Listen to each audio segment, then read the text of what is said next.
Broadcasting around the nation, on your radio, on your TV, and online. This is The Bill Press Show. Hey, friends and neighbors, what do you say? Good morning. Great to see you this morning. This is The Bill Press Show. We're coming to you live from our nation's capital, Washington, D.C., bringing you up to date on all the news of the day, whether it's happening here in our nation's capital, around the country, around the globe.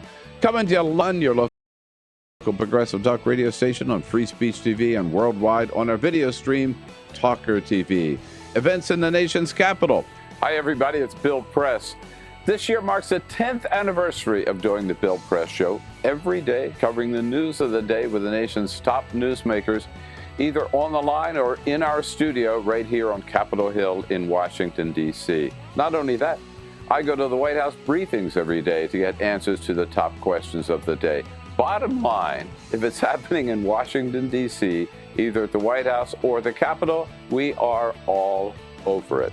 Every day, we welcome to our studio political leaders and reporters and labor leaders and newsmakers to help us understand the issues of the day. You know, we started out as a radio show only, but over the years, we have branched out to all forms of the new media. So today, we're not just a radio show. We are podcasting, streaming audio, streaming video, and we are simulcast live on Free Speech TV nationwide, reaching out to 40 million households on Free Speech TV, in addition to hundreds of thousands on local radio stations and online. AFGE is so proud to be associated with this show and looks forward to being working with Bill and this show for a long time. Bill Press is the right man at the right time with the right message. And thanks to the Bill Press Show, we get our message out to thousands and thousands of people every day. Thank you, Bill Press. The Teamsters are a proud partner with Bill Press on his show, telling the truth about what's going on with working families. Tune in. Yes, it's been a fun and exciting 10 years so far for the Bill Press Show. We're looking forward to many more with all of you, broadcasting live every morning from the nation's capital. On your radio, on TV, and online. This is The Bill Press Show.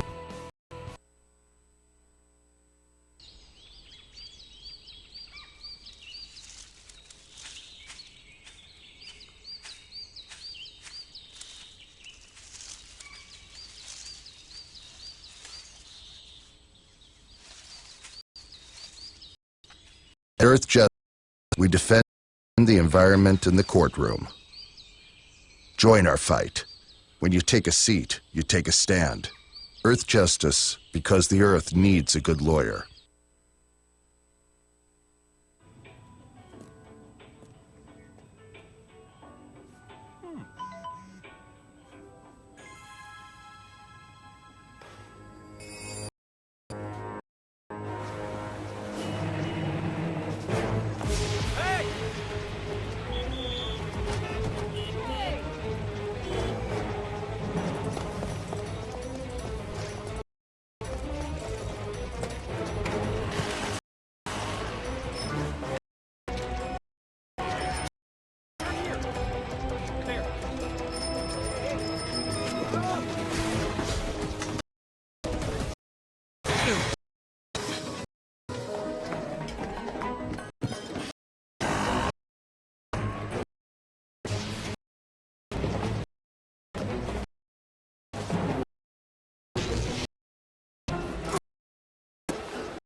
So, same time.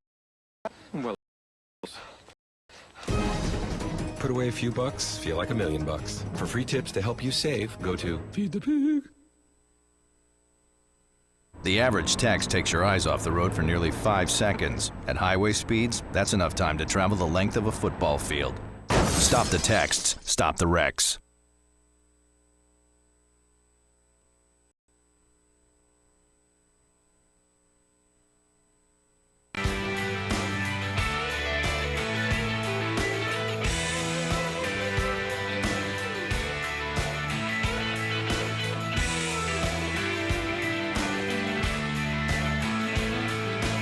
Hey, friends and neighbors, what do you say? Wednesday, September 9, the Bill Press Show. How about it? Welcome to the program, and we've got lots to talk about here on Free Speech TV and worldwide on a video stream, TawkrTV. Thank you for joining us. 42, yep, that's the magic number. President Obama reached it yesterday. 4 more Democrats coming out in the Iran nuclear deal. Biden of our account. Well, of Washington, Mythology repeater. That means President not only now has enough votes, Democratic votes, in the Senate to sustain any veto. He won't even have to veto it because they got a block of disapproval of the Iran nuclear deal. A big victory for President Obama. Worth noting that every single Republican voted against it, has said they will vote against it. That means first in 50 years, Congress has a chance to vote for peace rather than for war, and every single Republican voted no. Yes. Hillary Clinton, meanwhile, she says she's got nothing to apologize. She said she had nothing to apologize for the last 6 months. But yesterday she changed her tune and said, I do apologize. I am sorry. I set up a private email system, and I'm sorry it took me so long to say I'm sorry. This is finally the end of the email scandal. And America's labor unions and big business are teaming together to put a program together to rebuild America's highways and create jobs and make transportation safer in this country.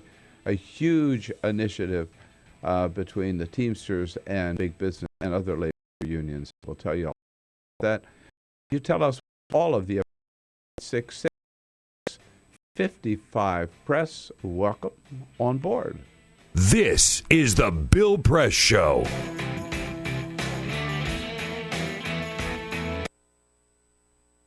Let's get America working. We must build, maintain, and repair our nation's crumbling infrastructure. Teamsters support a bipartisan approach to creating good jobs for American workers. Learn more at letsgetamericaworking.com. Teamsters strong, America stronger.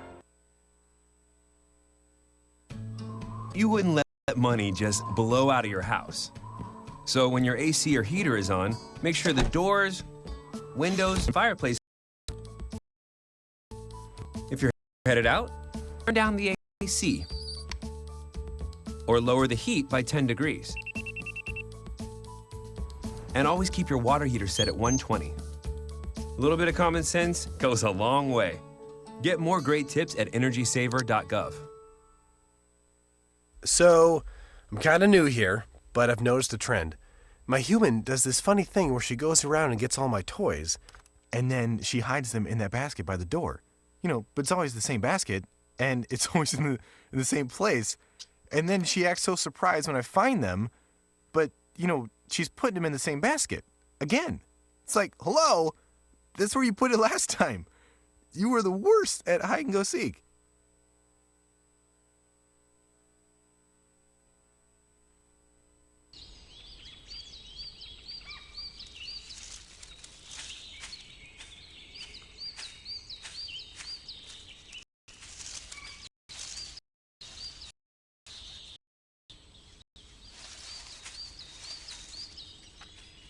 At Earth Justice, we defend the environment in the courtroom. Join our fight. When you take a seat, you take a stand. Earth Justice, because the Earth needs a good lawyer.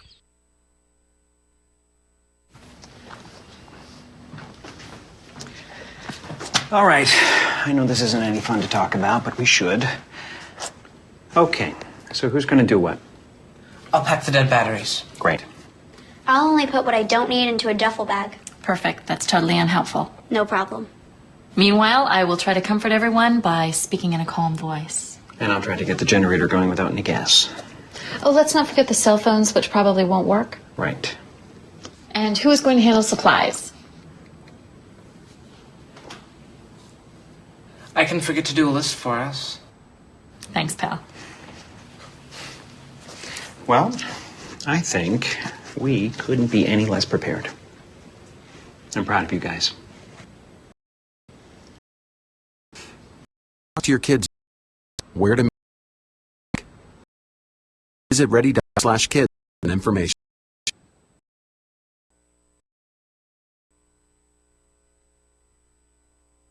The average text takes your eyes off the road for nearly 5 seconds. At highway speeds, that's enough time to travel the length of a football field. Stop the texts, stop the wrecks.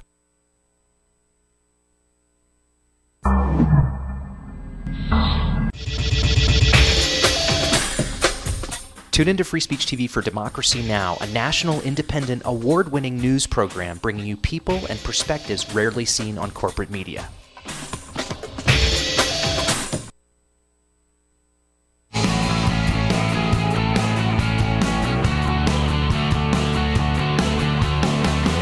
Broadcasting around the nation, on your radio, on your TV, and online. This is the Bill Press Show.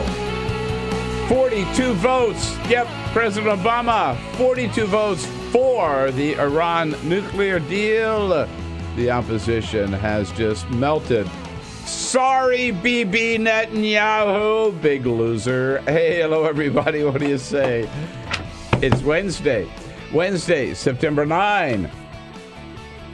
We are the Bill Press Show. We are here, Bill Press and Friends in Washington, D.C., and it's so good to be with all, wherever you happen to be in this great land of ours on a Wednesday morning, or some of you, I guess, later in the day on a Wednesday, if you're watching or listening at that time. For our friends in American Samoa. That's it. Yes. Or Hawaii. Sure. Alaska. Prague. You know, Vladivostok. Never know. Wherever you have to be, whatever the hell time it is. Welcome to the program this Wednesday with lots to talk about. Yes, indeed, President Obama securing yesterday the votes of 4 more Democrats for the Iran deal. That he will be able to sustain, will not only veto Democrats, but they lock that thing up to vote. Have a chance to express of the day. His big apology finally, a so-called scandal. Let's talk about all coverage and look for you about this to you at 55 toll-free number, and you can send on Twitter at Facebook Press Show on your local radio station, Speech TV. Welcome. And giving you, Jamie Ben, guys. Hello. Ray Rogers on the phones at press again. Joining the audiographer, hangover. It's done after last. I mean, they out the light. They don't to play the game last year, and I number Ben. I watched the happy when I got ahead 7-1. They end 8. It's impossible to lose a game. It was if you're in can't games like that. I mean, that look reliable. Down Jordan's, I guess, six inning. They were 3-1. Grand Slam. Little League market in Grand Slam puts and a collapse and mismanaged the players. This is a problem. Weren't they? Oh, it was. Yeah. Full. I mean, they threw all the these are terrible bullpen. How about Miss? Here is Matt Williams after the game. There's things, and you understand there's time out of that coin. So what do you by the bootstrap? and you go. You have a choice. What are you talking? If you do, Talking about big choice. Sure. yeah, you ball. These are the leagues. This is Side. baseball. Sounds dead in. It really does. He got up, including with the national of their order. Bottom of the ninth, down one. Jason it's on base. You got Anthony hitters and he hasn't bunt. He has one count. Gets out. So today, end of the night. There we go. Big President Jim, president of the team, a lot of news to tell us all. The other day, from you, as every Wednesday, from and John from Kentucky take Kim Davis, and we'll give that too right here. How about first is the yes, indeed. Story news. Tom Brady. I'm going to give you a touchdown. Now, indeed, is a dime. No. It's in a hat. I'll just deal. The Gates return.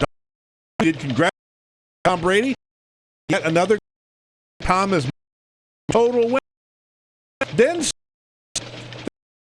he had a America great and had Donald Trump in here. Well, yes, on WE Boston, he was talking, asked about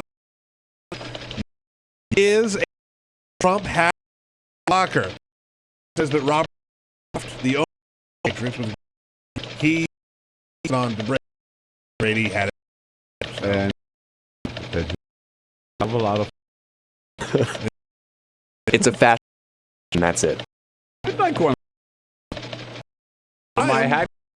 You know what? I'm not on one. Buy them on Donald Trump. Yesterday about Kim. She was. She came to the title, the song "Survivor." You know it from the movie. Yeah. Man out. The writer of that and Survivor. No way. Agree.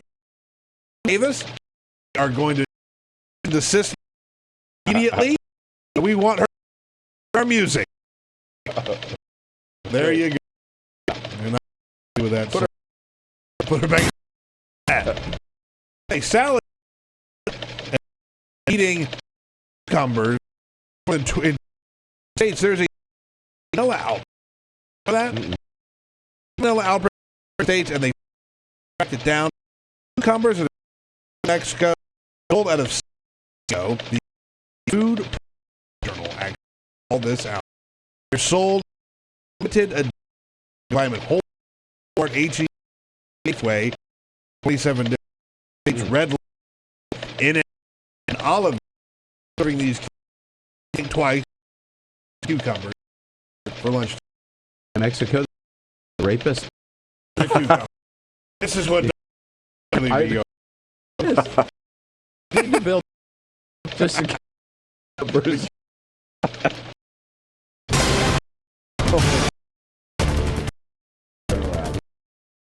But yes, you just mentioned she is about this today. She is yes. The judge Davis is in jail. Can but on condition that interfere with the marriage which has been going on in Kentucky because 6 clerks who worked in that office under Kim Davis agreed that they will abide by the Supreme Court. They will obey the law. They will issue a marriage license to whatever couple comes in there, gay or straight. Yesterday we talked here on the show to David from Kentucky, who, with his partner, also named David, got a marriage license I think he said Friday, wasn't it? No, or Friday. Yep. Friday. Yeah, Friday. Yeah. So marriage licenses are being issued by the other clerks there. Again, 5 out of 6 of them. The one additional clerk who refuses to grant any license to a same-sex couple happens to be the son of Kim Davis, who probably doesn't agree with his mommy, but he's afraid of her. Yeah, right. So anyhow,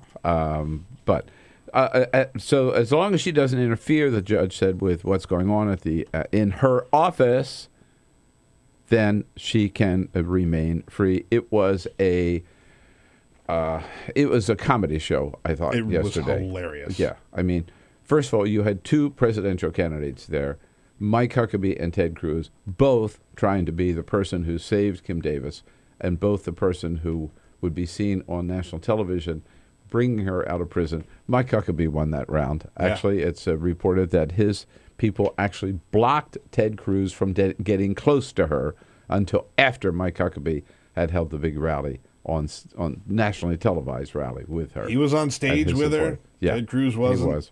Yes. And Kim Davis, of course, says it is all thanks to Jesus. Yes. I just want to give God the glory. His people have rallied, and you are a strong people. This woman is trouble, I gotta tell you. Oh, yeah. Give God the glory. Yeah. Yeah. And she said, don't give up the fight. Just keep on pressing. Don't let down. Because he is here. Oh. God. Just sends chills up my spine. Keep on pressing. Please don't use that word either, okay? Have a new liner for the show. Don't drag me into this thing. Keep on pressing. Yeah, right. Here's what's so disgusting about this, right? Again, we talked about this yesterday, is that Mike Huckabee, particularly, and all these evangelicals, religious conservatives, are making this a case of religious liberty, that her First Amendment rights, her freedom of religion have been violated by forcing her to conduct same-sex marriages. No. Here is Mike Huckabee talking to reporters just before they get up on stage for the rally.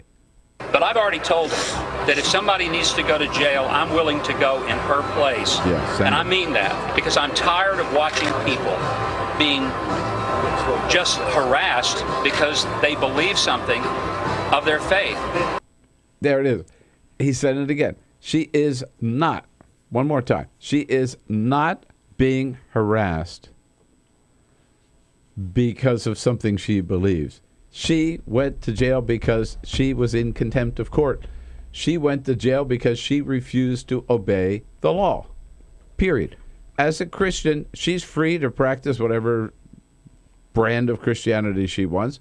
She's to believe whatever nonsense, caca, that she says the Bible says, which it doesn't say. I'd like to ask her, show me in the New Testament where Jesus says same-sex couples don't have a right to get married. Show me. You cannot, because it's not there. That's not even there in the Old Testament. So, but she can believe that nonsense, right? But as a Christian, as a wacko Christian, I don't even think she's a Christian, but whatever her brand of Christianity is, she can believe all that crap. As an American, she has to obey the law. Period. End of story. And when the Supreme Court says something, that's the law. You know when that was first decided? 1803. In the case of Marbury v. Madison, Chief Justice John Marshall. It's been around a while, and it's been reconfirmed, by the way, many times since. But that's how far back this goes, this whole principle. Supreme Court, when it says something, that's the law of the land.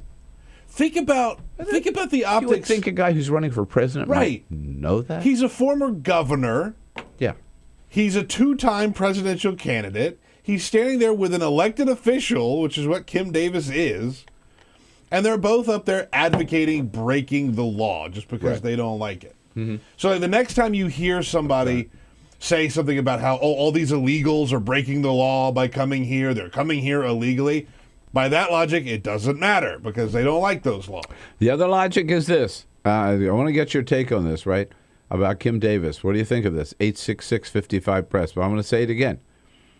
That logic, that if my religion tells me something, I'm allowed to do it no matter what the consequences are. That is the same as ISIS. That's the same as the Taliban. Absent the violence, Kim Davis is the American Taliban. There is no difference whatsoever. And I'd like to see, by the way, I'd like to see how quickly, let's say there were a Muslim clerk in some county office, right? And a Muslim said, I'm not going to issue marriage licenses to any Christians. Only Muslims, because my faith tells me that Christianity is wrong. Yeah. That Allah is the only God, and that's the way I'm going to do my. I'd like to see how soon Mike Huckabee would be in there saying, "Religious liberty." Let that Muslim do whatever he or she wants, right? Yeah. Yeah. No, this is a perversion of Christianity. It's unchristian. It's un-American, and she's no better than the Taliban. 866-55-PRESS. Your take coming up. On your radio, on TV, and online. This is The Bill Press Show.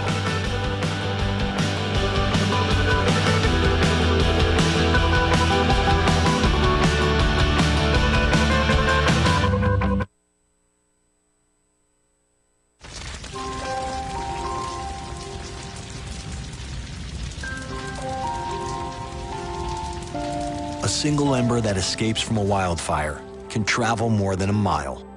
That single ember can ignite and destroy your home or even your community. You can't control where that ember will land, only what happens when it does. Get Fire Adapted now at fireadapted.org. Columbine, Virginia Tech, Tucson, Aurora, Fort Hood, Oak Creek, Newtown. Newtown, Newtown. Newtown. How many more? How many more? How many more colleges? How many more classrooms? How many more movie theaters? How many more houses of faith? How many more shopping malls? How many more street corners? How many more? How many more? Enough. Enough. Enough. Enough. Demand a plan. Right now. As a mom. As a dad. As a friend. As a husband. As a wife. As an American. As an American. As an American. As a human being. For the children of Sandy Hook. Demand a plan. No more lists of names. It's not too soon. It's too late. Now is the time. Before we all know someone who loved someone on that list. No more lists. No more. Who they might have been. No more. If we had just done something yesterday. It's time. We can do better than this. We can do better than this. It's time. It's time. It's time for our leaders to act. Demand a plan. Right now. Right now. You! Demand it! Enough. Enough. Enough. Enough.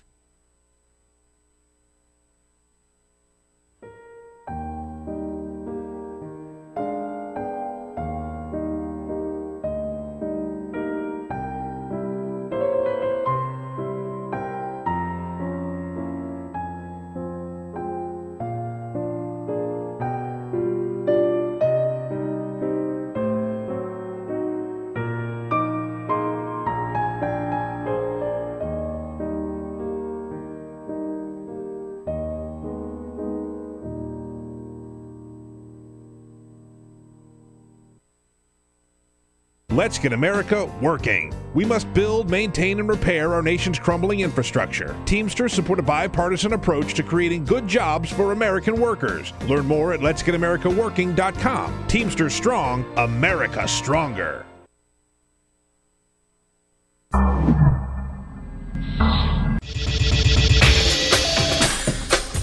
Tune into Free Speech TV for Democracy Now!, a national, independent, award-winning news program bringing you people and perspectives rarely seen on corporate media.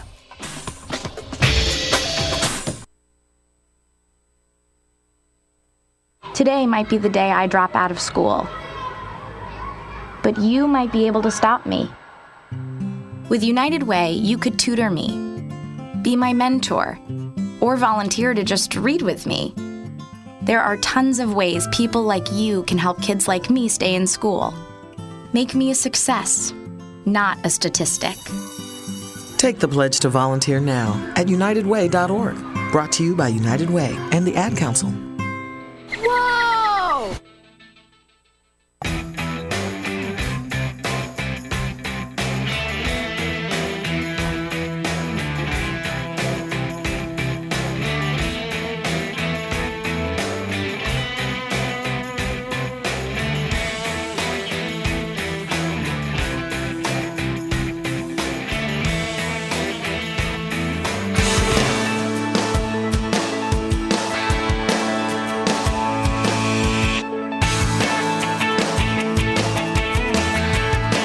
The most valuable morning radio show, according to The Nation magazine. This is The Bill Press Show. Here we go now, 26 minutes after the hour. Keep on pressing. Yeah, keep on pressing. That's what we're doing here. That's what Kim Davis said we've got to do here yesterday as she walks out of prison. And we'll see whether or not she complies with the judge's order. You know what? I think she might, because I think she's going to be too busy working on the book deal, lining up the big speaking fees for for all the next evangelical conferences are going to have her as their key speaker, probably for $50,000 a pop or something, and won't be long before she'll be offered the contributor slot on Fox News. Give her her own show. Was she on Hannity last night or Bill O'Reilly? Which one did she show up on last night? Huh? Or Megyn Kelly? I'm not sure. Right. Had to be on I'm one. sure her seat is warm. Right. Tim out in Cary, Ohio. What do you say, Tim? Hi, Bill. Yeah, I agree. This lady is an American version of the Taliban, and she's going to make a quick $1 million, and she won't need that job anyways. And how far? Hey, Tim, how far do you think you would get, right, if some cop stops you, let's say, God forbid, you're speeding or make a wrong left-hand turn or something like that, and you say, oh, my religion says, my religion tells me that these traffic rules and regulations are not in the Bible. He would say, yeah, and take me straight to jail. Yeah, you wouldn't he wouldn't give you time of day, say, are you crazy? Yeah, indeed.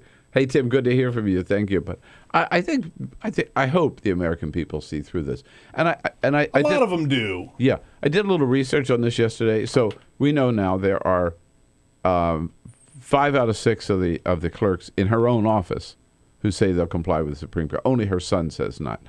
So that means there's a total of 3 out of 120 county clerks in Kentucky who refuse to go along with the Supreme Court. 3 out of 120. And nationwide, I did a little research on this yesterday. I could only find 2 other county clerks in the entire country. One from Texas, surprise, and one from Oregon, who said they would not do what the Supreme Court said. They have no lawsuits have been filed against them. So, when you got like a total of 5 in the entire country. This is the Bill Press Show.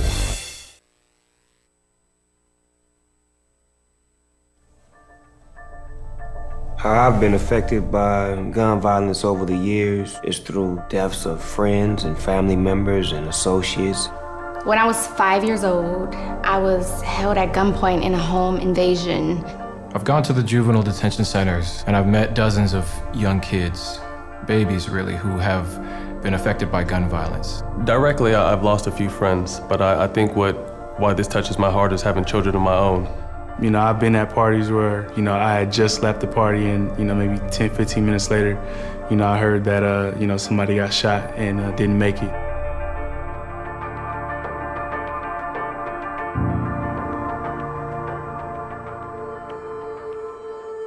There are a lot of people benefiting off of our pain, and it's time we do something. I'm here to unload my investment because I think that it's important that we start kind of seeing where our money is going. It's time to go to your financial advisor and demand that there are no gun investments in your 401k. Even if you don't have investments, you can still help spread the word. This is something everyone can do. So if you push your people that have 401ks, it might be your grandma, it might be your cousin, this effort can make a big impact. I'm unloading For my loved ones that I lost. I'm unloading for my 18-year-old self. I'm unloading my 401k for the future of my children. I'm unloading. I'm unloading for my family and their future. I'm unloading so that my daughter can grow up in a safe, loving world. Unload and join the movement. Use hashtag I'm unloading to pledge your support for gun-free investing. It's on us to stop sexual assault. To get in the way before it happens. To get a friend home safe. And to not blame the victim. It's on us. To look out for each other. To not look the other way. It's on us to stand up. To step in. To take responsibility. It's on us, all of us, to stop sexual assault. Learn how and take the pledge at itsonus.org. I grew up in the housing projects of Cleveland. I didn't even know that life could be any better than it was. Education for me has been a way to get away from the agony of what was normal life. I want to be able to impact the community, not just look back on where I came from, but to reach back to where I came from and pull some people up with me. My name is David, and I am your dividend.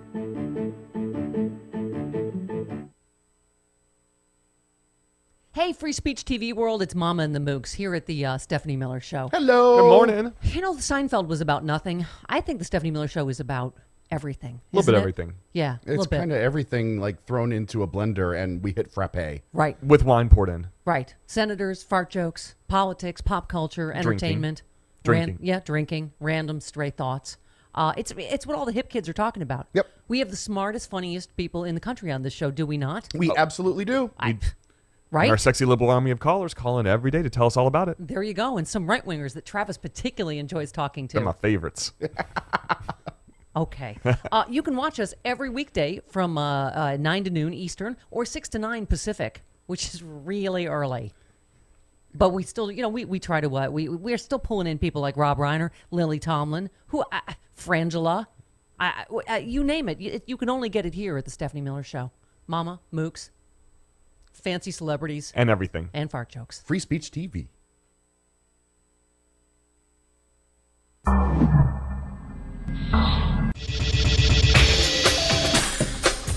Tune into Free Speech TV for Democracy Now!, a national, independent, award-winning news program bringing you people and perspectives rarely seen on corporate media.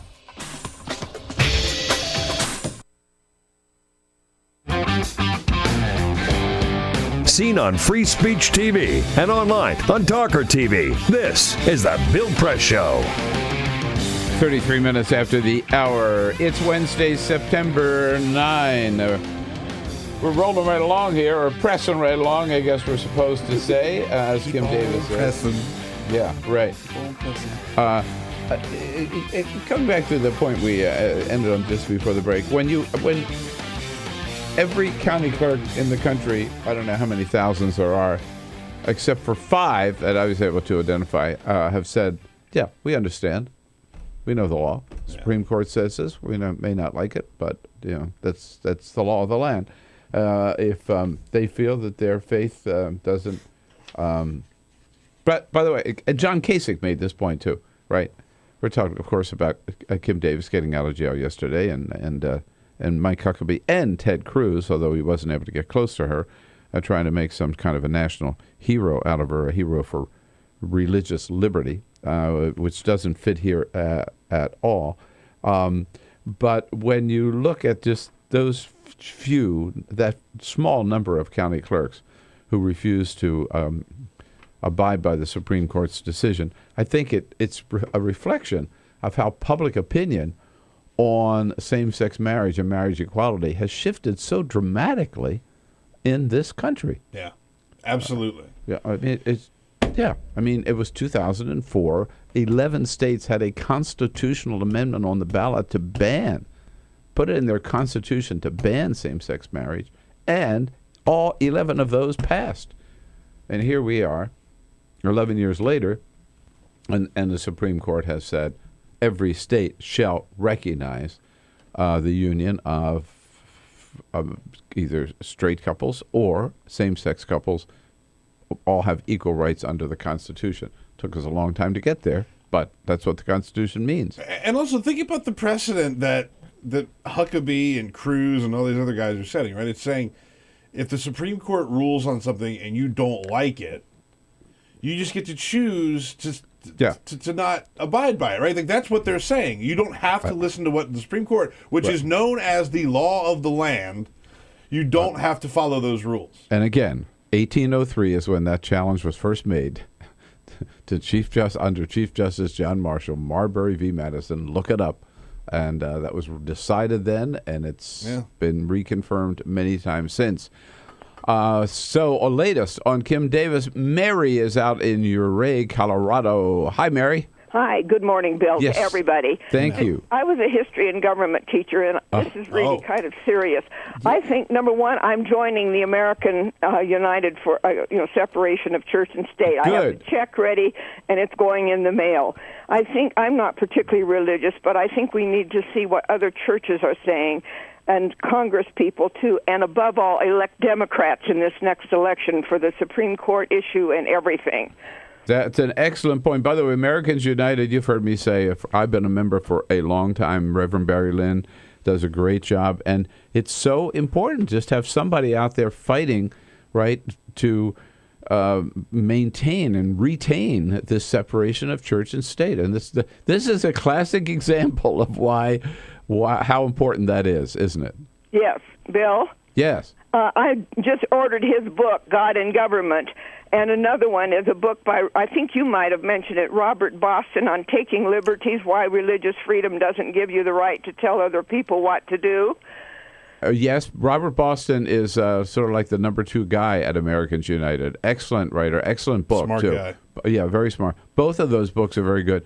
I'd recommend another one, Mary. I don't know whether you can find it in print now. It's called How the Republicans Stole Religion by Bill Press. Okay, all right. Okay, Bill. You know what, Mary? Care. Hey, Mary, hold on. Yeah. Okay, hold on. We'll get your.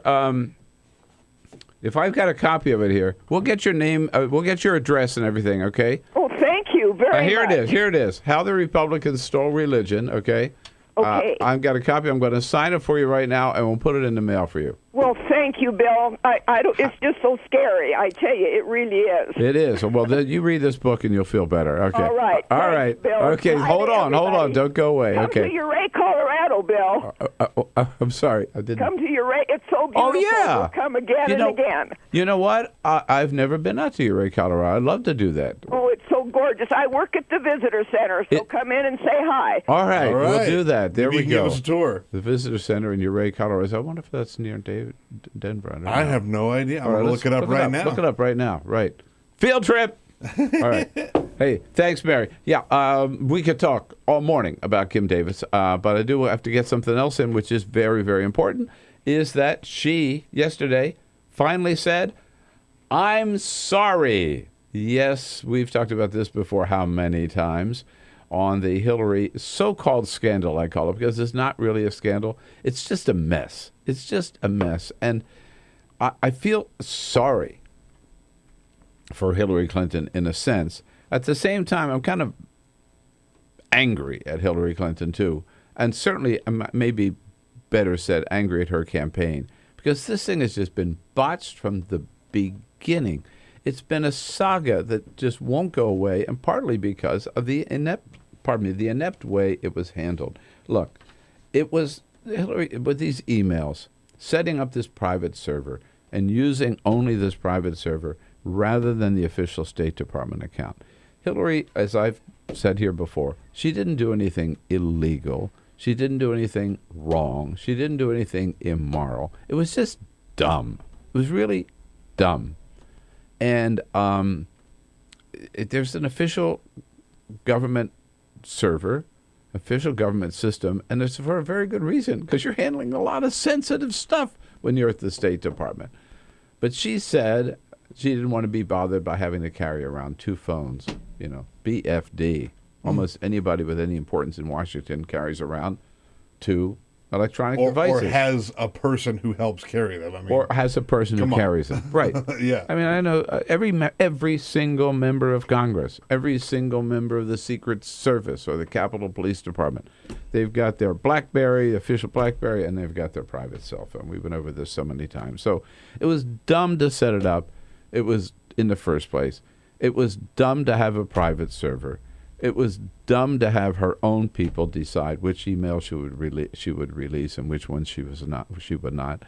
And then it was just dumb the way they've handled it. I mean, for the last 6 months, it's been sort of like, okay, she would say, well, maybe I could have handled this better, but at first she said, there's nothing to talk about. There's nothing to talk about that. And finally she said, okay, well, maybe I could have handled this better, but still, I didn't do anything wrong, and I'm not going to give up my private server. No, that's mine, right? So, and I'm certainly not going to apologize. So then about, I don't know, what was it, a month ago, a few weeks ago anyhow, she said, okay, I'm going to give up my private server after all. But I still didn't do anything wrong. I'm not going to apologize. Just last Friday, she talked to Andrea Mitchell. I saw Andrea Mitchell in New York when I was up at MSNBC on Friday in New York at 30 Rock. And Andrea told me about her interview with Hillary. And Hillary said on the emails, yeah, I'm not going to apologize. Why should I apologize? Because I didn't do anything wrong. So there's nothing to apologize for. She repeated that on Monday to Associated Press. No, I'm not going to apologize. Nothing to apologize for. Then yesterday, she went on David Muir, ABC, in an interview, and says, okay, I'm sorry. That was a mistake. I'm sorry about that. I take responsibility. And I'm trying to be as transparent as I possibly can. Yeah.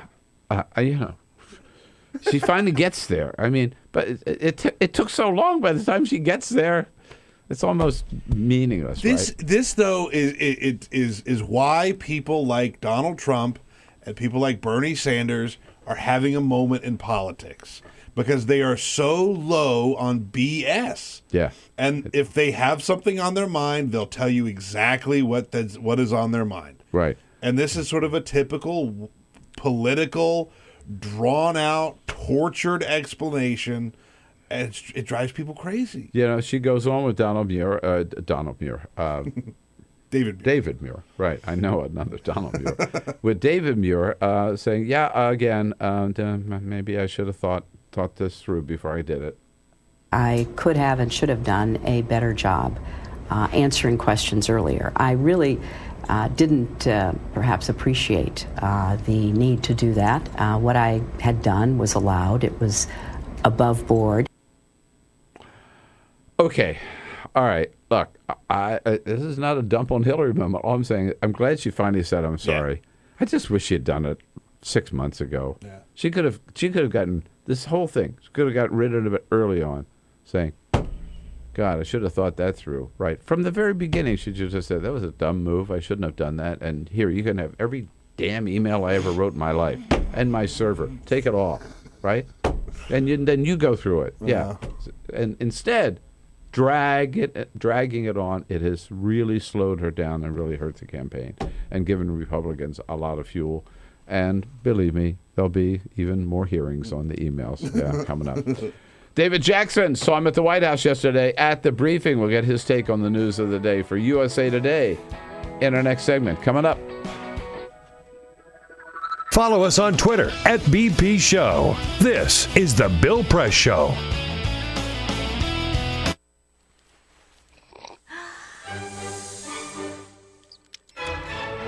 When I started learning about nutrition, about which, by the way, much less is known than you might think, I learned that what mattered most about one's health was not necessarily the nutrients, good or bad, that you were consuming or staying away from, or even the calorie counts. But what predicted a healthy diet more than anything else is the fact that it was being cooked by a human being and not a corporation. Corporations cook very differently than people do. They use vast amounts of salt, fat, and sugar, much more than you would ever use in your own cooking. And the reason they do that is those are three incredibly attractive and incredibly cheap ingredients. And when they're layered properly, as in a chip or pastries and forms of junk food, they're incredibly addictive. They really press our buttons. They activate our dopamine network, our cravings. And in fact, people in the industry, they don't talk about addiction in the food industry, even though they traffic in addiction. They talk about craveability. It's the same thing. And snackability is another term they use. It's a lovely word. And then the last point about corporate cooking that's important to understand is they cook different stuff than you do at home. What they're good at, in general, they don't cook that well, but things like chips, they cook incredibly well. And here's a classic food that if you make it yourself, if you've ever made French fries, you have to wash the potatoes, you have to peel the potatoes, you have to slice the potatoes, you have to fry them in a lot of oil, you have to spatter your entire stovetop, you have to clean up, and then you have this pot of oil you have to get rid of. I mean, it's really difficult, and it's a pain. They're wonderful, but it's a pain. And if you make them yourself, you'll only eat them every 6 weeks, 2 months, because it's too much work. But when you let corporations cook for you, it's so simple and so inexpensive, and they're really good, that you will have them twice a day, as many people in America do. So you see the kinds of foods you end up with are these labor-intensive foods and desserts. These special occasion foods become everyday foods when we let industry cook for us. Eat anything you want, just cook it yourself.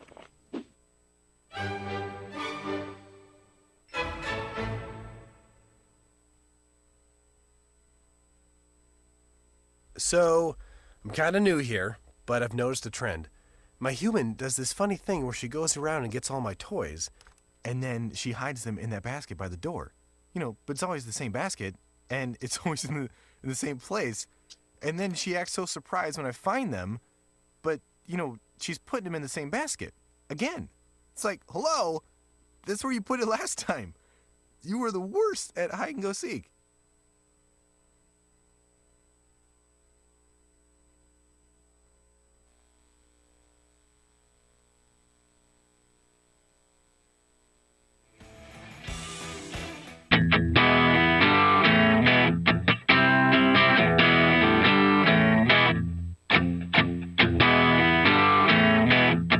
Taking your emails at BillPressShow.com. Don't worry, we'll keep all of our emails on a private server in Chappaqua, New York. This is the Bill Press Show. Yeah, and we'll never hand that private server over, and we'll never apologize for it either. Of course, I'm not running for president. Neither is David Jackson last time I checked. I'm not sure. I think he's still happy with his job there at the White House for USA Today, doing a great job. Hello, David Jackson. Hello, Bill. Hey, never say never, and now she's on the apology track. God, it took a long time to get there, didn't it? It's a day-by-day process. She posted something on Facebook. I woke up this morning, and the editor sent me something she posted on Facebook at 11 o'clock last night. No. After the David Muir interview? Yeah. I guess? Yeah, it said about this, it appeared to be around 11 p.m. She's got a post on Facebook now basically saying the same thing. She told Muir that she's sorry about it. It was a mistake. And I don't know. She's got a lot of, not that I want to spend too much time on this, but she's got a lot of smart people around her who've been in politics for a long time. You would think they're going to handle this a little better. Yeah, it's surprising. Let's talk about Iran. The president got some big news and some good news yesterday, 4 senators. Right, he's got 41 Democrats now, so basically they can filibuster. I think it's 42, by the way. That's right. You're right. It's 42. But basically, he's got the plus 40 that he needs to filibuster any resolution of disapproval by the Republicans. So it looks like he will not have to veto anything coming out of Congress, and then the deal will actually go through. This thing turned around, David. I mean, it wasn't too long. You and I sat in that briefing room talking about whether or not he'd be able to, even sustain a veto. Well, that's true. But, I always felt like he had a really good shot. I just couldn't imagine there were going to be that many Democrats who were going to turn on the president over such an important foreign policy issue. And 40 isn't that high of a threshold. So I can't say I'm surprised, but it is a nice win for the White House, no doubt about it. Right.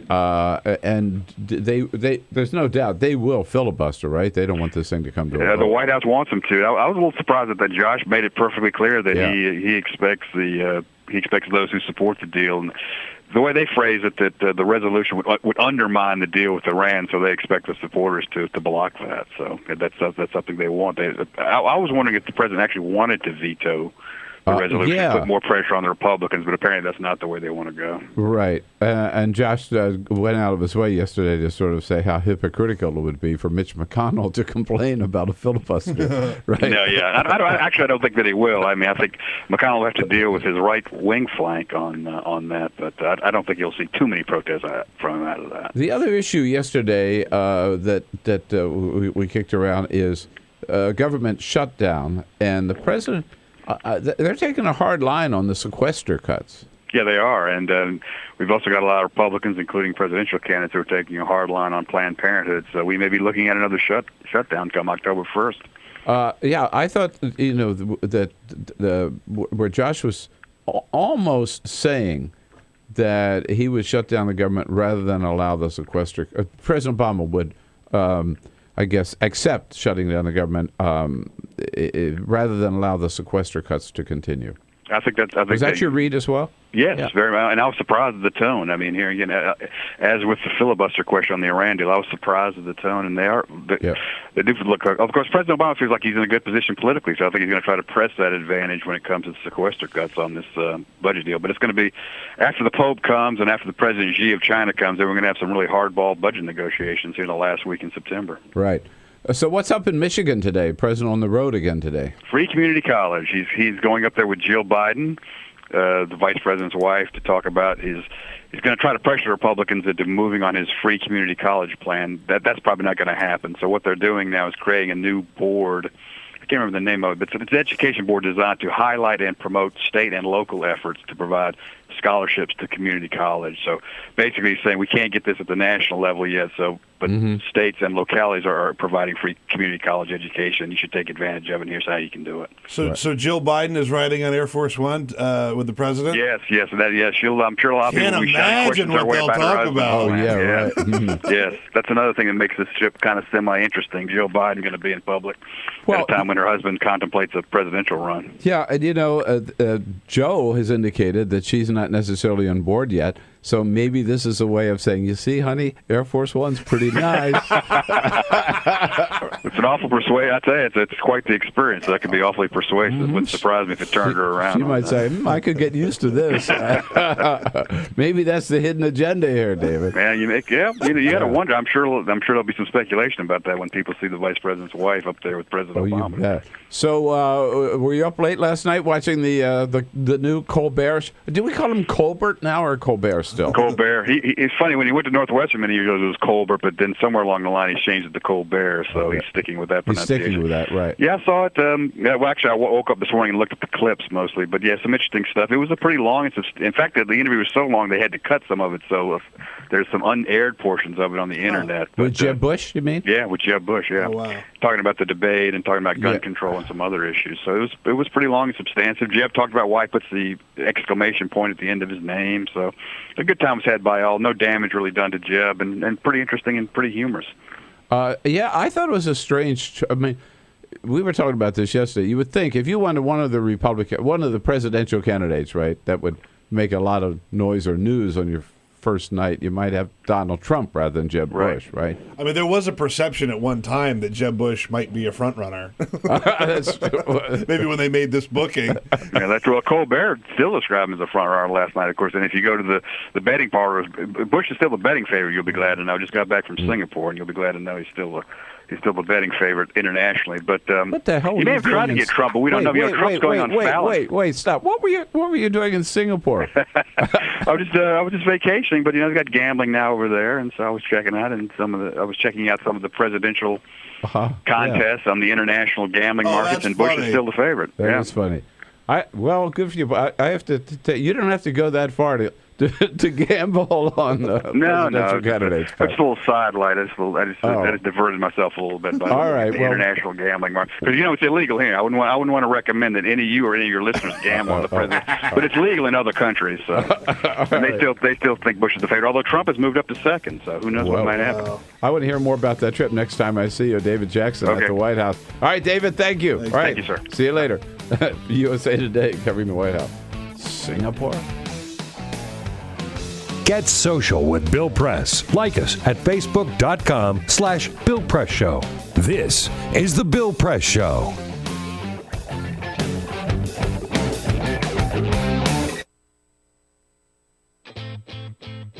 gets you into college?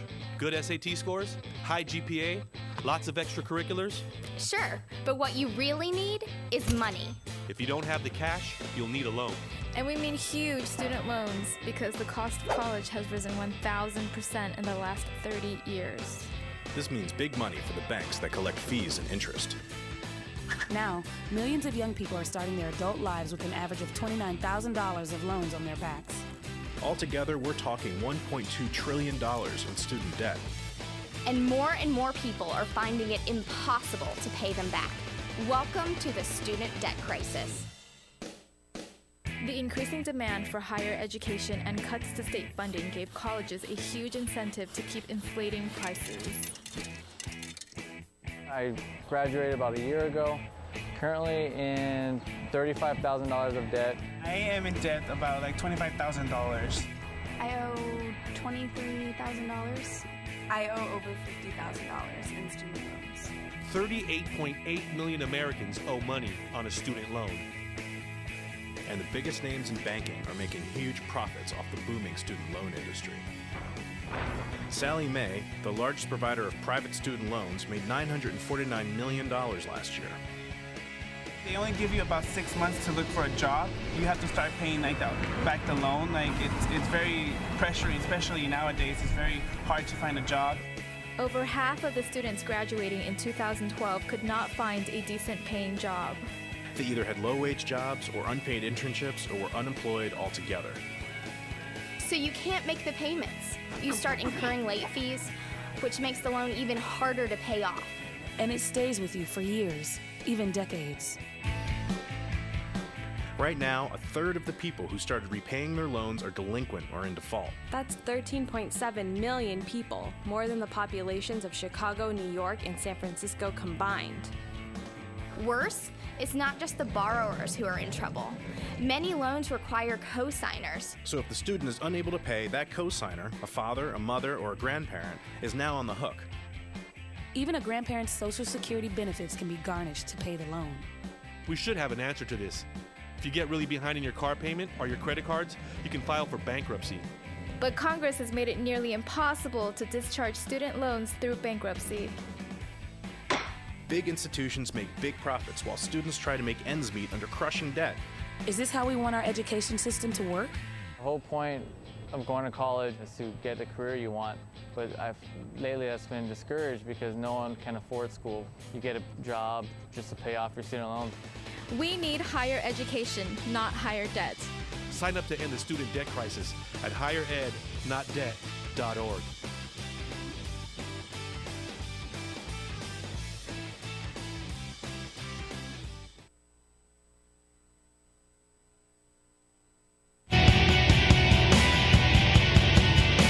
All right, a lot more coming up here. Congressman John Yarmuth from Kentucky. His take on Kim Davis and Mike Huckabee. And also a little bit later, President Jim Hoffa, president of the Teamsters Union, will be here in studio with us to tell about a very exciting new initiative. Labor unions teaming up with business leaders to get Congress to act on putting some money up for rebuilding America's highways and putting Americans back to work. All of that coming up and a whole lot more here on this Wednesday edition of the Bill Press Show. This is the Bill Press Show.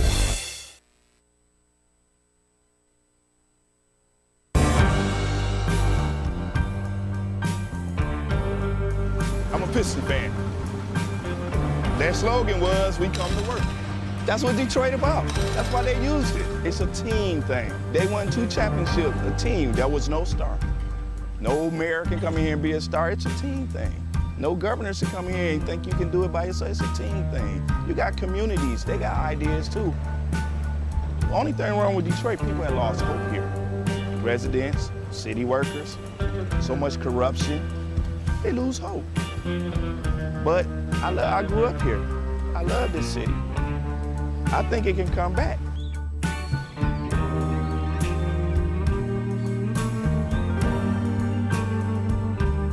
I've been working for the city 24 and a half years. Within the last 10 years, we took 4 pay cuts and then an additional 10% wage cut. I've lost a home. When you take all of the decisions out of the city of Detroit, all of us. And then what do you have? Exactly what we got. A lot of problems. Every time the city seems to fall into a problem, it's always on the backs of us workers. You wake up out of a dead sleep and you jump behind the wheel and take off driving and try to get everybody there safe, not knowing really what you're pulling up to. I'm not eligible for Social Security, so the pension is my sole salary at this point. We've been in business here 39 years. We've seen a lot of changes in Detroit. The area was a lot of industry, a lot of city workers. It's getting very tough for the city workers. It's getting tough for us as a business people. Response times are increasing because of the closing of companies, which takes your insurance rate through the roof. So all the things that affect us affect the citizens. I worked for the city in different capacities for 29 years. I feel like an old jacket.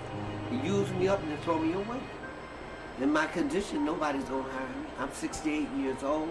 Half the times, I can't get my blood pressure medicine. It's either feeding myself, blood pressure, or paying bills. $754. By the time they take all the deductions for I have my car insurance, my house insurance, and my health insurance taken out. So the time they take all that, I'll get about $300 after they take all that out. I don't understand it.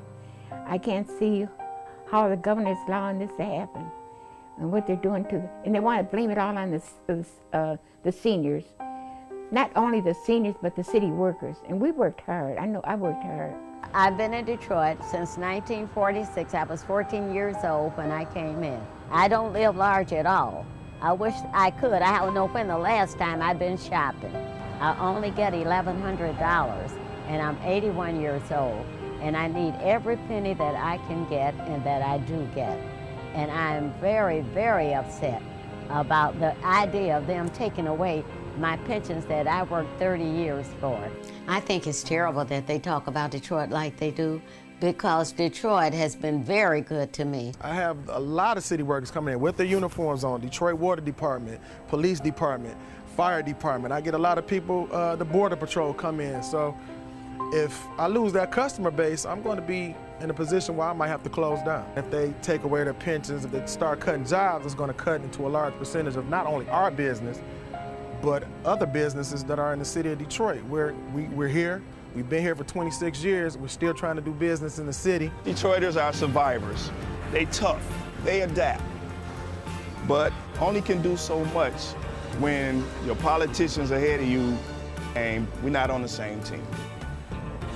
We're not going to let Detroit be erased, bulldozed, or wherever. We're going to fight to the bitter end. Detroit going to survive.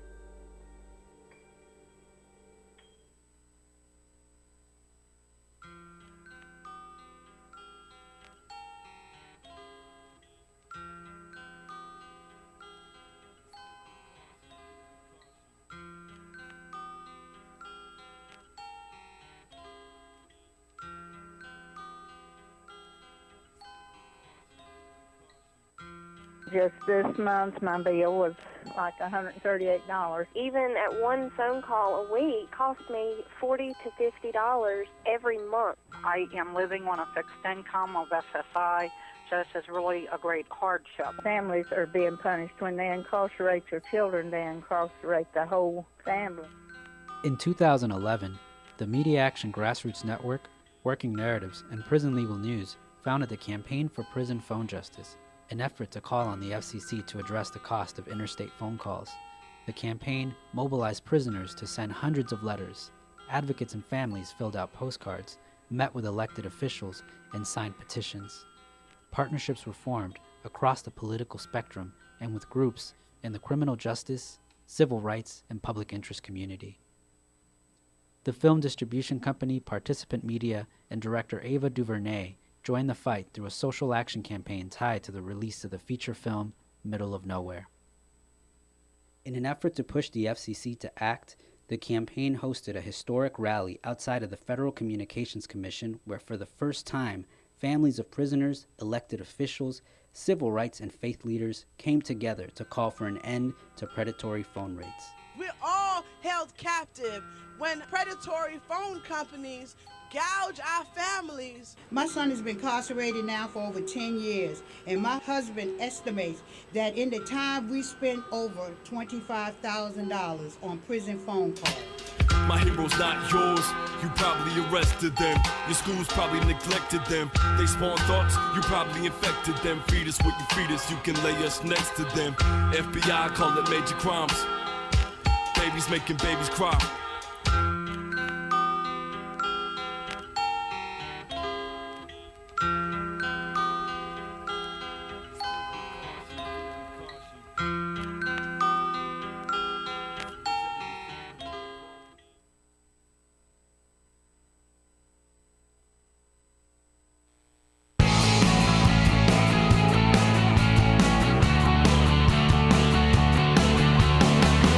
Broadcasting around the nation, on your radio, on your TV, and online. This is the Bill Press Show. 42, count them, 42 Democratic senators now supporting the Iran nuclear deal. President Obama celebrating a big victory. 4 more senators coming out yesterday. Hello, everybody. On a Wednesday, September 9, welcome to the Bill Press Show, coming to you live from Washington, D.C., our nation's capital, and our studio on Capitol Hill, just down the street from the United States Capitol building, where a lot going on.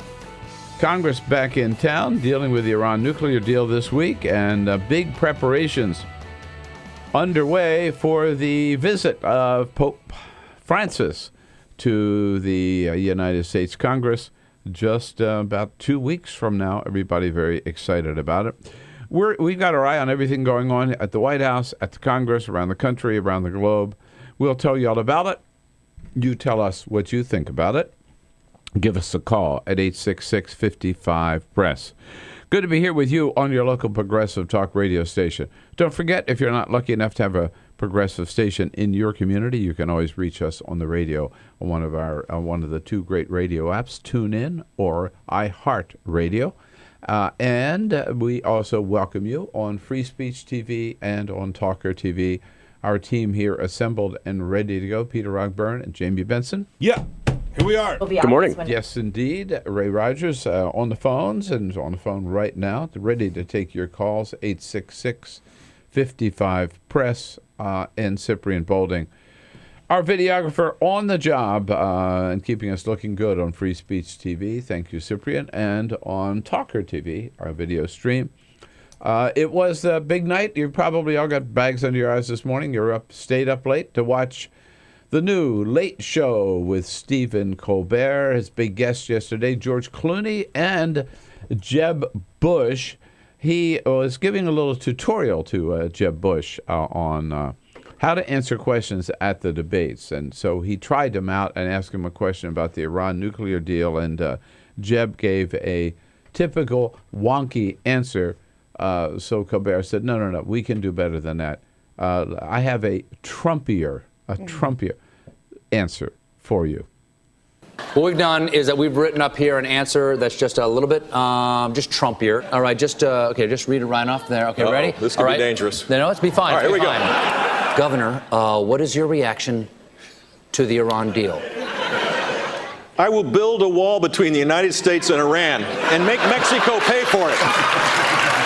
Okay. Yeah. That is a Trumpier answer. That is definitely a Trumpy answer.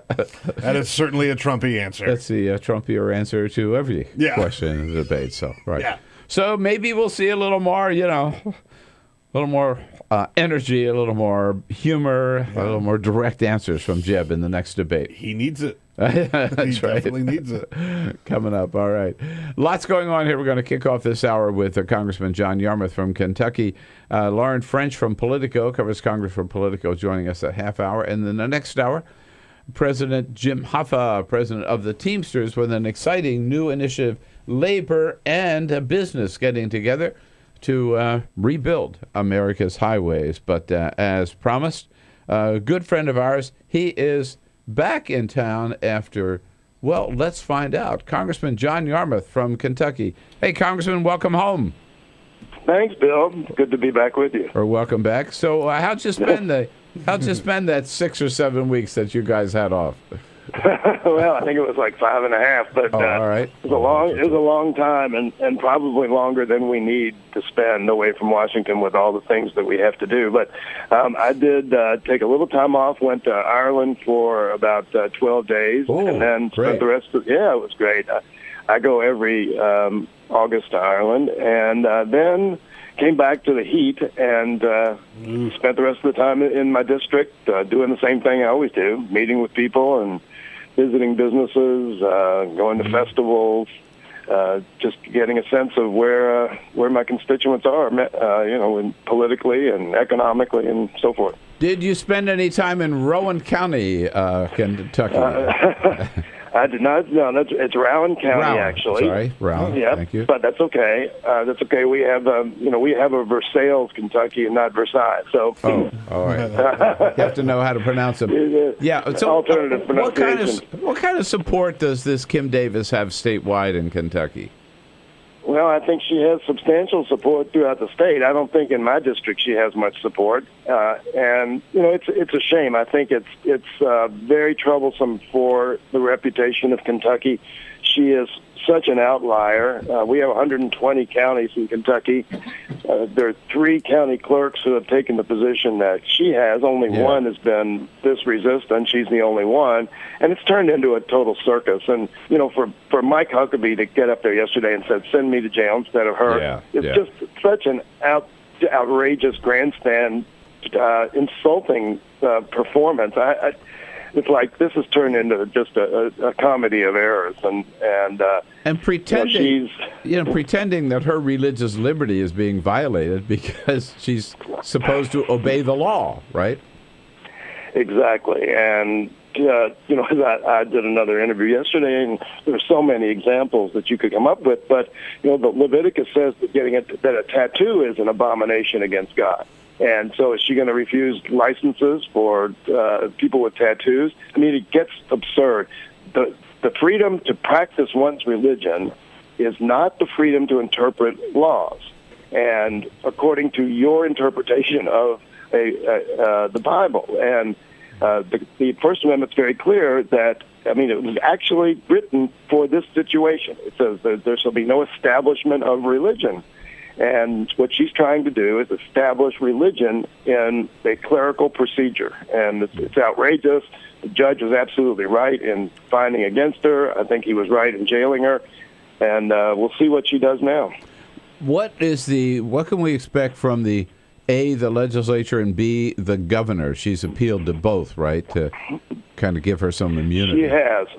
This is a very unfortunate bit of timing for Kentucky right now. We are within 2 months of a gubernatorial election. Steve Beshear's son, Andy, is running for attorney general. So he's in a very difficult spot. Yeah. And our attorney general, Jack Conway, who's a dear friend of mine, he's running for governor. So I don't know. I think that right now the administration in Frankfurt just wants this to kind of be real quiet until after November 3rd. It's a very unfortunate situation with timing. I think. Sorry. Go ahead. I'm sorry. No, I just going to say I thought Governor Steve Beshear made an excellent point when he said he resisted any call for a special session of the legislature when only 3 out of 120 county clerks, as you just pointed out, have refused to go along with the Supreme Court. Exactly, and I have no problem if the legislature, what we call the General Assembly, if the General Assembly comes back in its next session and says we're going to depersonalize marriage licenses so there's nobody's name appears on them. I don't have any problem with that. I think it's unfortunate you'd have to take a step like that to kind of patronize somebody who's doing what is clearly wrong. But I don't have any problem with doing that. But right now, he's resisted a call for special session. Jack Conway has resisted calls to appoint a special prosecutor. And again, I think if it just quiets down until after the election, it'll be interesting to see what happens after that. Yeah, let's just hope it goes away like Mike Huckabee's presidential hopes have gone away. Yes, absolutely. Right. On Iran, the Iran nuclear deal, we talked about this before, Congressman. President Obama, some good news yesterday on the Senate side. Right, absolutely.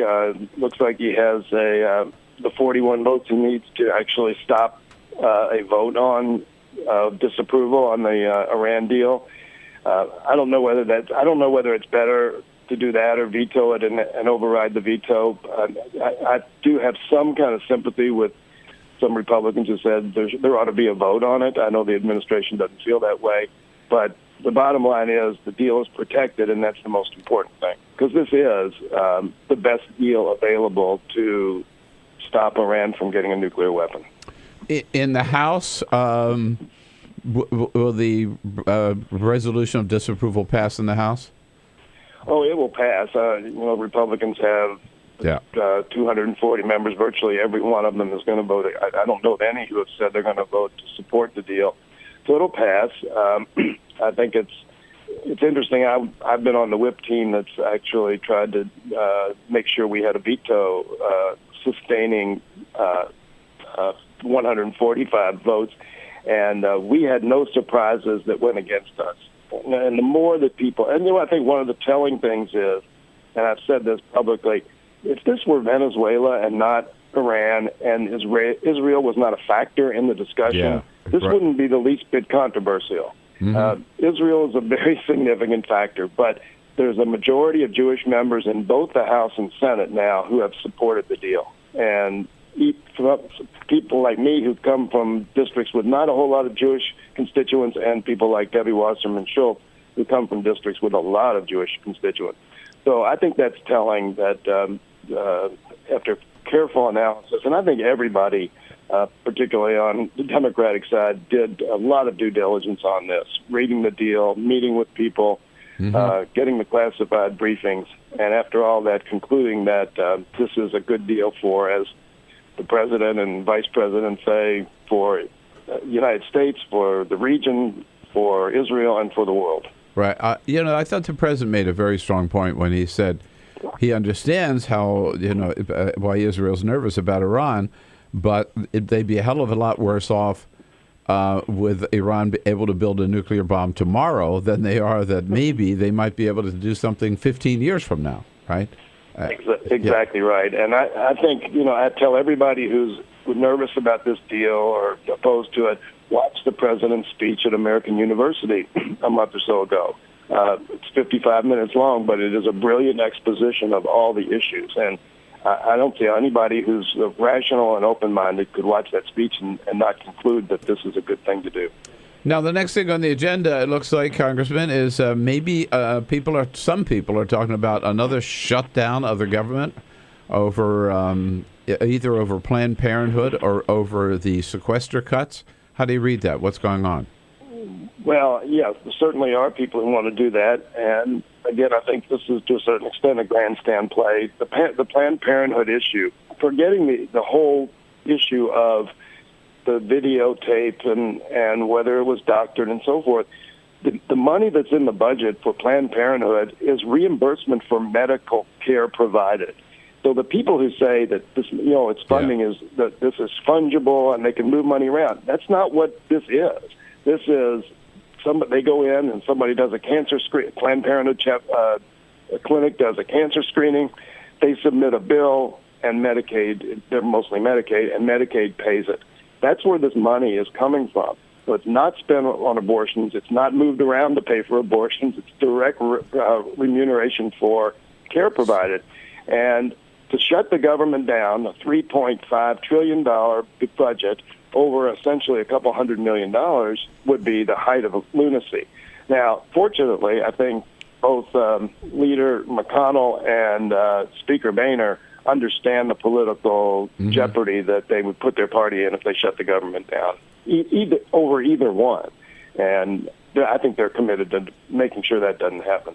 Right. And it looks like, again, the political grandstanding on the part of Ted Cruz and others, right, who are doing this for their own careers, right, their own political purposes, right? Yeah. Absolutely. Right.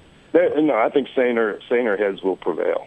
Well, let us hope so. Yeah, let us hope so. Yeah. I guess you got your work cut out for you coming back here, huh? We do, and particularly with the funding issue, we only have 12 days. Well, now we only have 11 days left because yesterday technically was one day of session.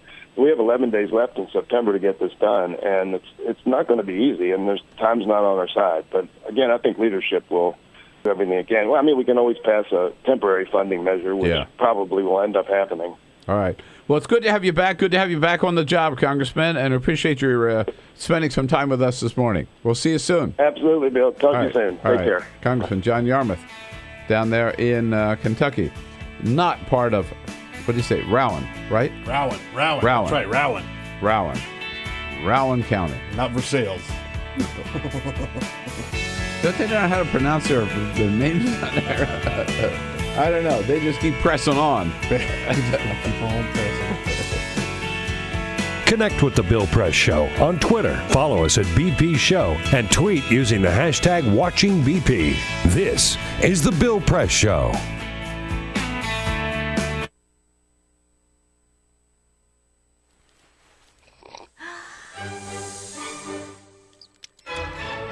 When I started learning about nutrition, about which, by the way, much less is known than you might think, I learned that what mattered most about one's health was not necessarily the nutrients, good or bad, that you were consuming or staying away from, or even the calorie counts. But what predicted a healthy diet more than anything else is the fact that it was being cooked by a human being and not a corporation. Corporations cook very differently than people do. They use vast amounts of salt, fat, and sugar, much more than you would ever use in your own cooking. And the reason they do that is those are three incredibly attractive and incredibly cheap ingredients. And when they're layered properly, as in a chip or pastries and forms of junk food, they're incredibly addictive. They really press our buttons. They activate our dopamine network, our cravings. And in fact, people in the industry, they don't talk about addiction in the food industry, even though they traffic in addiction. They talk about craveability. It's the same thing. And snackability is another term they use. It's a lovely word. And then the last point about corporate cooking that's important to understand is they cook different stuff than you do at home. What they're good at, in general, they don't cook that well, but things like chips, they cook incredibly well. And here's a classic food that if you make it yourself, if you've ever made French fries, you have to wash the potatoes, you have to peel the potatoes, you have to slice the potatoes, you have to fry them in a lot of oil, you have to spatter your entire stovetop, you have to clean up, and then you have this pot of oil you have to get rid of. I mean, it's really difficult, and it's a pain. They're wonderful, but it's a pain. And if you make them yourself, you'll only eat them every 6 weeks, 2 months, because it's too much work. But when you let corporations cook for you, it's so simple and so inexpensive, and they're really good, that you will have them twice a day, as many people in America do. So you see the kinds of foods you end up with are these labor-intensive foods and desserts. These special occasion foods become everyday foods when we let industry cook for us. Eat anything you want, just cook it yourself.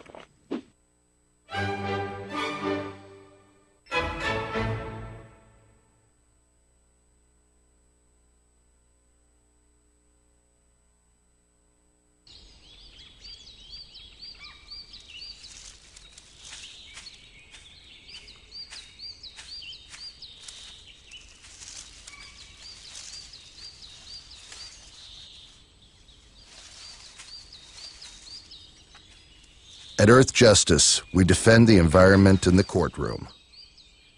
Join our fight. When you take a seat, you take a stand. Earth Justice, because the Earth needs a good lawyer.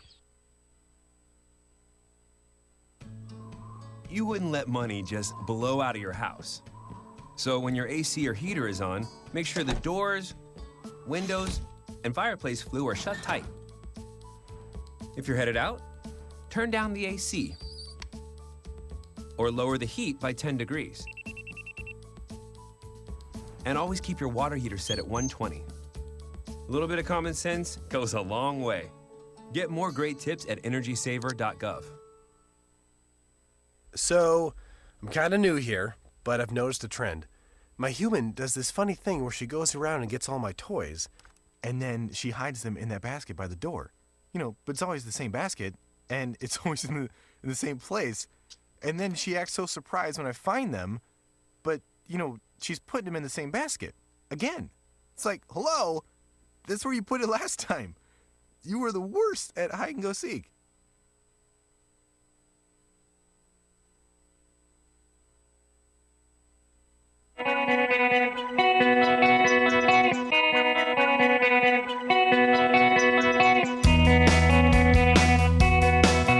The most valuable morning radio show, according to The Nation magazine. This is The Bill Press Show.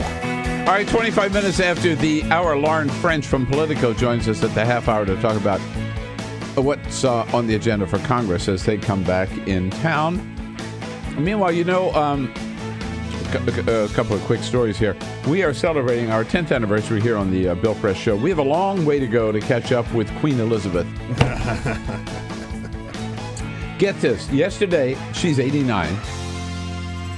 Yesterday, she became the longest-serving monarch ever in England's history. She surpassed the record of her great-great-grandmother, Queen Victoria. Oh, wow. Queen Victoria spent 63 years, 7 months, 2 days, 16 hours, and 23 minutes on the throne.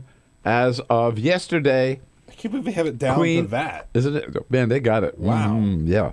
When she expired, they went, boop, hit the, that was Queen Victoria. Someone standing there with a stopwatch. Yeah, exactly. I said, come on, go for another minute, Vicky. Yeah, that's you made it. And yesterday, Queen Elizabeth surpassed that record at 5:30 p.m.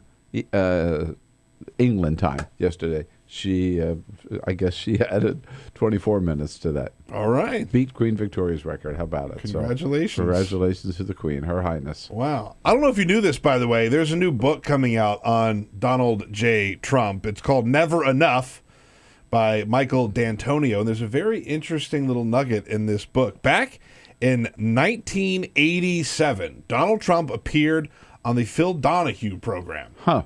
Yeah. And he talked about what he thinks that we should do to make America great. I'm not making this up. Again. Yeah. And so one person who saw that appearance was Pat Nixon. So Richard Nixon wrote a letter to Donald Trump. This is dated December 21, 1987, said, "Dear Donald, I didn't see the program, but Mrs. Nixon told me you were great on the Donahue show. As you can imagine, she is an expert on politics and predicts that whenever you decide to run for office, you will be a winner. With warm regards, Richard Nixon." Oh, my God. 1987. Yeah, so now he has David Duke's endorsement. Pat Nixon with a crystal ball. And Richard Nixon's endorsement. There you go. What else do you need? There, I can just see the posters, right? The TV spots, right? With Trump in the middle, Duke and on Dick one side, and endorsements from Duke and Dick. Dirty, Tricky Dick. Tricky Dick. That's it. That was it. That's it. Tricky Dick on the other side. Oh my God.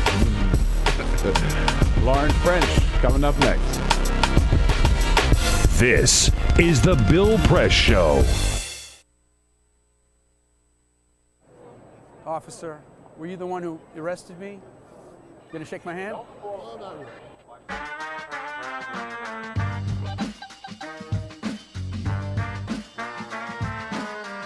So I got invited to host a vigil called Carry the Names. And that's what they were doing, carrying the names of the people who were victims of deadly police force. Michael Brown, Eric Garner, Akai Gurley. I got a motion from Dragonfly from Stop Shopping Choir, and I started preaching. I preached up a storm as best I could, but about a minute and a half into my sermon, the place was flooded with police, Homeland Security, National Guard, state troopers, and I was pushed over and handcuffed so fast, down in the jail, down in the basement. Before you know it, I was out the door, put in prison overnight. The next morning, I'm in court. The same thing happens. I'm just rushed out of there. Then our lawyer, Wiley Steckler, gives me this iPhone. And there, in black and white, in the Gothamist, a popular paper, is this charge by Adam Lisberg, the MTA law enforcement spokesperson for this grand place. His quote is that I, Reverend Billy, physically attacked a police officer. Unbelievable. The feeling of being robbed of my work and life and identity, just the fiction. I did not touch anybody. I did not look. I know how to do this. I'm trained in nonviolence. I did not do anything. It was right here. It was right here. It happened right here. I was simply arrested while I was speaking and taken away, and that's it. The cold feeling in my city, the city that I love, that city spokespersons whose salary I pay for with my taxes, that they would say this. I could just feel the rending apart of the community, that we are not that close. We're not. They are willing to say this, and they think that they can just say anything about anybody and get away with it.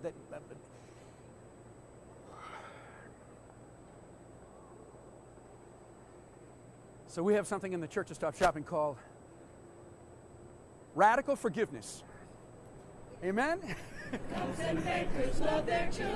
I forgive the police. We gotta love them too. Cops and bankers love their mothers, but I'll stay radical. Love their brothers. We gotta love them too. But we'll wake up every morning forgiving each other, reaching out, touching, telling stories, having humor, being in a community together, sharing our children, sharing the streets, sharing the climate, being in the city together.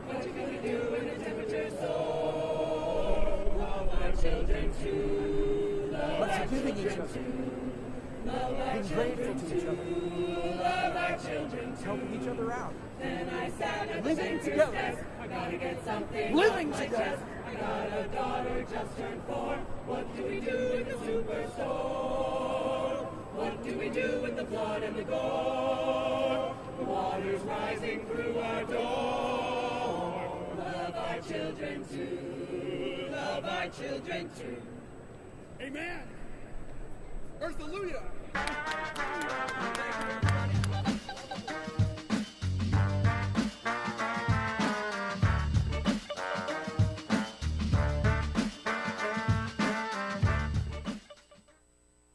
Let's get America working. We must build, maintain, and repair our nation's crumbling infrastructure. Teamsters support a bipartisan approach to creating good jobs for American workers. Learn more at letsgetamericaworking.com. Teamsters strong, America stronger.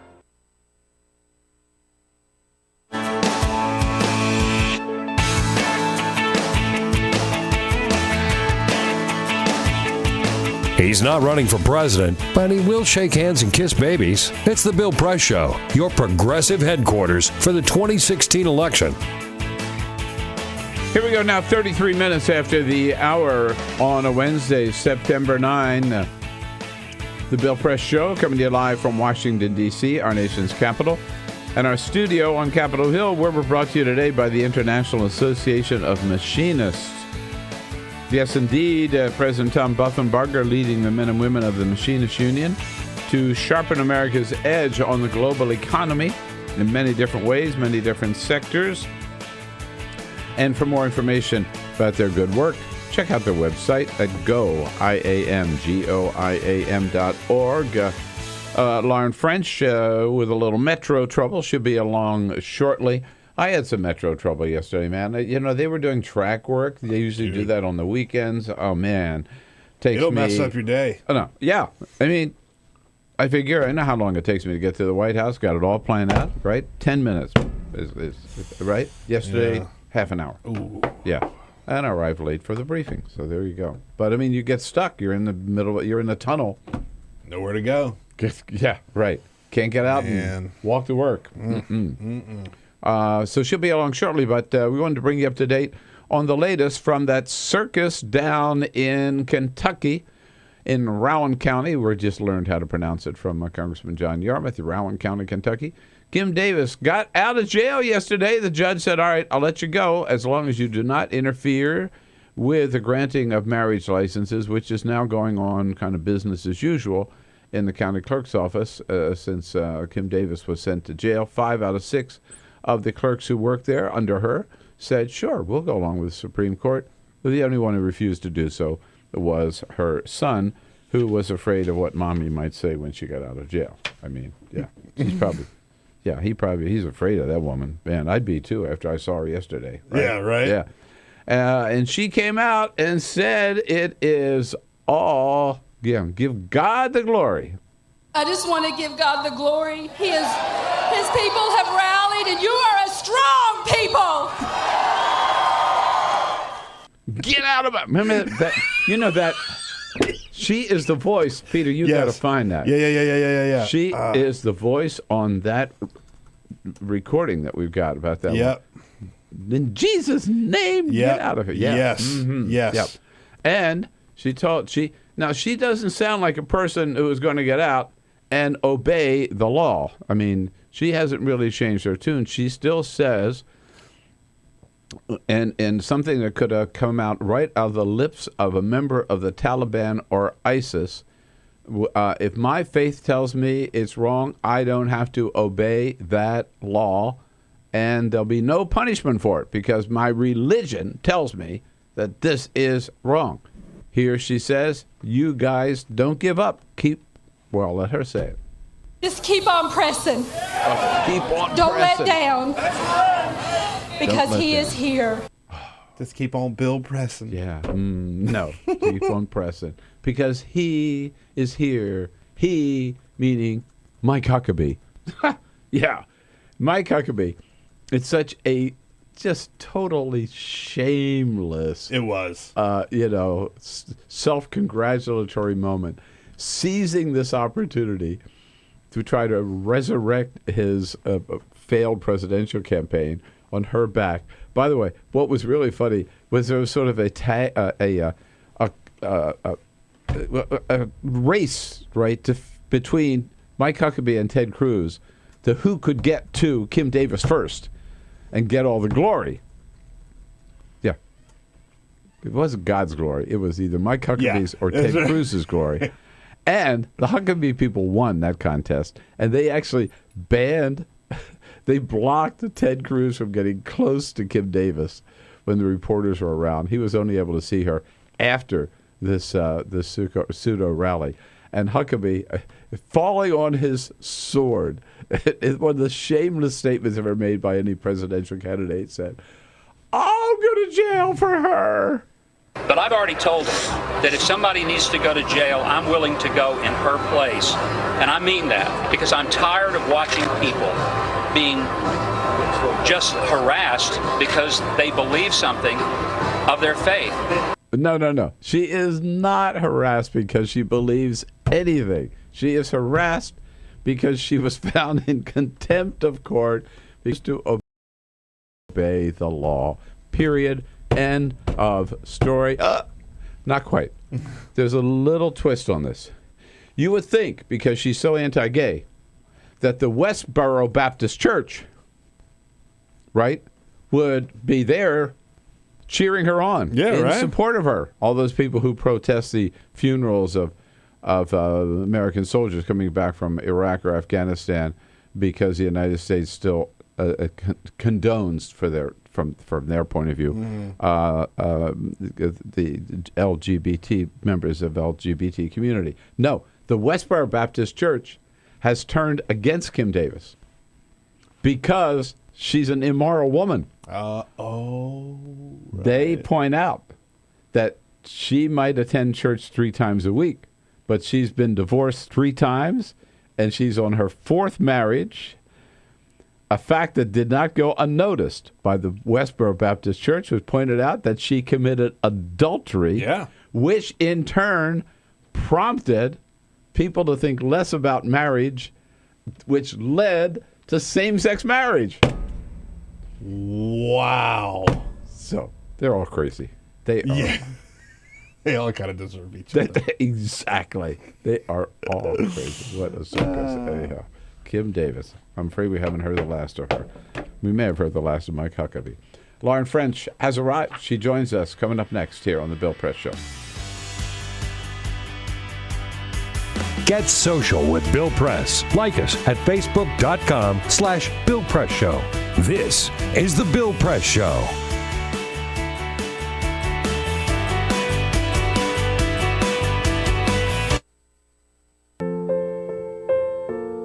This is why you took a second job. While you taught yourself how to fix the plumbing. While you'll do whatever it takes to keep your home. And that is why we want to help. We are making home affordable, a free government resource that can make paying the mortgage easier. Call 888-995-HOPE today.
So, same time next week? Well, of course. Put away a few bucks, feel like $1 million. For free tips to help you save, go to Feed the Pig.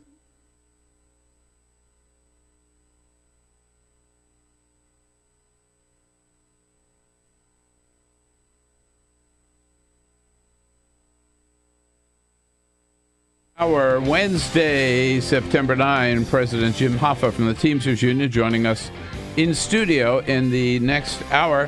Right now, she has made it through the maze of the Washington, D.C. Metro, which can be very frustrating at times when they're single tracking, doing track work on a work day. Rush hour. Rush hour. Hello, Lauren French from Politico. How are you doing? I'm excellent. Thanks for having me, and thanks for understanding. Well, if I were not such a Metro rider myself, and if I had not been caught in the same mess yesterday trying to get to the White House, I might have been a little annoyed, but I understand. That's life in #this town. Right? The doldrums of Washington, D.C. commuting. Yeah. There were people, it was taking so long to get from one station to the next. Yesterday, there were people actually just getting off the train. You know, but I mean, if you have somewhere to be, yeah, you just get off and take a cab. Well, and Uber is so easy. Yeah. It's so much better. Yeah. And it costs, you think about it, it costs $4 to rent a Metro, it costs $8 to take an Uber. Yeah. Kind of works out. But Yeah, you get there. Well, anyway, nice to see you. Welcome back. Thank you. To you and to all the members of Congress. They come back. This week, first item on the agenda, the Iran nuclear deal. The math the calculation has changed quite dramatically in the last couple of days. it really has. So yesterday you had a number of senators, Senator Wyden and others, coming out for the nuclear. Four of them in one day. Yeah. And that gives Obama the ability to really go forward with this deal without a lot of complications, because that number could stop the Senate Republicans from passing a disapproval resolution. So Senate Democrats are looking to stall that effort. Now that means instead of having a disapproval resolution that Obama has to veto, which doesn't look great, and then have the House override it, it could just not go forward, which the Obama administration could be within their rights to argue that is congressional approval under the Corker-Cardin bill. So this gives Obama a much bigger win on Iran than we could have thought even a couple of days ago, when it was unsure whether these last senators, these Senate Democrats, would come out for the deal. Right. There is what I'm hearing, a mixed opinion about this. Will there be a vote in the Senate, or is it better for Obama to have a vote that fails, or not to have a vote at all? I think that's really tricky to look at the optics of it. It's definitely better to not have him veto it. In White House's mind, they would rather not veto it. But having a vote that fails does give it some sort of more legitimacy. They can say Congress did vote on it, they did try, versus not having a vote at all. Right now, September 11th, this Friday, is still kind of being looked at as the go-to date for both the House and the Senate. But that calculation could really change whether Mitch McConnell and Harry Reid and the White House, how they interact over the next couple of days, and whether or not Mitch McConnell thinks it is better to have at least give his members a chance to vote it down, even if it does fail. So right now, Friday's still looking as the target date, but that could change just because the dynamics did so aggressively change yesterday. What's the deal with September 11th?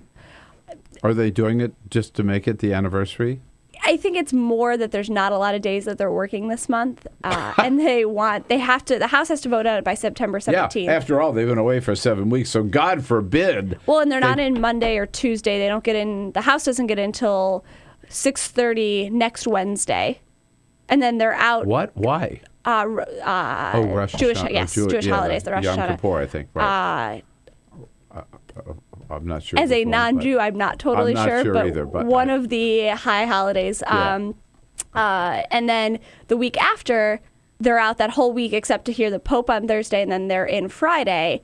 And then, of course, we have the government shutdown to deal with. So I think this is more of a timing issue than it is a tag to September 11th.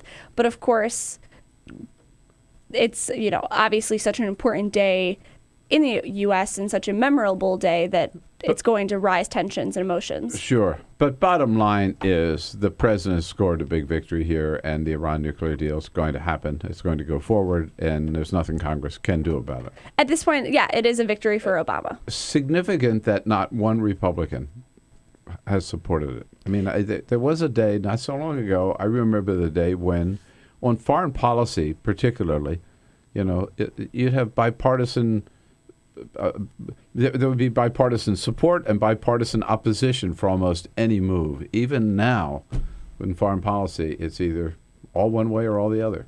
When you talk to Republicans, they have deep skepticism of this deal. They have a lot of issues. We've heard about these side deals over and over again, which are the deals that the IAEA is making with Iran, and they're very skeptical of them. But don't you think that if George W. Bush had put this deal in front of Congress, Republicans would be applauding it? I think that it's really tough to say, to kind of do 2020 look back and judge what they would have done if Bush was, if any Republican, if Mitt Romney was in the White House. Because he did start the negotiations with Iran. He did. It absolutely started under the Bush administration. This is such a complex issue, and when you talk to members, over and over again, you hear them say this will be one of the most important votes that they take, maybe second to the Iraq War authorization, before the Iraq War authorization. And everyone took this very seriously. But Republicans, you're not hearing Obama is bad. You're not hearing this is a liberal policy from a liberal president. They're talking about the side deals. They're talking about the $56 billion in sanctions relief. So this is more of a policy issue, at least how they're discussing their objections to it, which is new because when Republicans have objections to what Obama is doing, often they say, Obama is not trustworthy. I have no faith in him to go through it. And this is much more policy oriented. How does this now translate into, you just referenced the budget shutdown or government shutdown, which some people are talking about. Either Democrats saying we're going to shut it down if Republicans insist on continuing the sequester, and Republicans saying we're going to shut it down if we can't defund Planned Parenthood. It's going to make for a really dramatic September. I think rivaling the September, or I guess the November we had, October we had a couple of years ago when the government did shut down. This time I think it's going to be even worse because you have Iran where emotions are running really high. You're going to have the Pope come in, which is going to create a lot of controversy. And then you're going to go straight to government shutdown. And right now, yes, Republicans, there's a group of conservative Republicans who are steadfastly refusing to fund Planned Parenthood and are saying this is really a litmus test for Speaker Boehner and the Republican leadership team in the House. Ted Cruz is saying the same in the Senate about Mitch McConnell. So you're in a situation where both Democrats and the conservative Republicans are really refusing to go forward if their demands aren't met. And right now, because of how the House is situated and because these Tea Party conservatives are willing to go against Speaker John Boehner and the Republican leadership team, it's a tricky situation, and Boehner's going to have to choose to work with one of them, but completely lose the support of the other. Wouldn't you have to have both the Senate and the House in order to shut down the government? Correct. Well, really, you only need one of them not to act, and then the government shuts down. Oh, okay. So the risk is that either side doesn't act. So the House could do it. The House could refuse to pass a budget or CR or whatever and shut. Correct. Right now, it's absolutely going to be a CR. There's no possible way to get a budget. They're looking at a CR until about December, which leapfrogs over a couple other sticky issues, a debt ceiling, for example, that we have later this fall. Not raising sequester caps, which is Democrats staunchly oppose. And they want to right now deal with this issue of Planned Parenthood defunding. There's a talk of passing a defunded Planned Parenthood CR, sending it to the Senate, letting the Senate send back a clean CR, and then letting the House vote on it, holding a separate vote. But talking to some of the conservative members, they're not really thrilled about a separate messaging vote, is what they call it. They actually want to go forward and defund Planned Parenthood. Right. CR, by the way, we keep using that term around here in Washington, but a continuing resolution. It's just sort of a stopgap. We've heard it so often at this point that we just I use think it. most people now stopgap thing instead of a full-fledged budget. And I want to ask you also then finally about the Pope. You said the Pope's visit, which is going to create a little controversy. Why? Well, because you have two. This is a more. He's the Pope. This is not your regular Pope. He's likely going to lecture Congress on climate change. He has been putting forward more progressive policies, which could put him at odds with the Republican Party. They're likely going to hear about climate change, I think, is the top one that's been a big issue. And because it's the Pope, no one can attack the Pope. And you also can't politicize him in a lot of ways. So there's risk for both parties to either cheer or jeer what he says.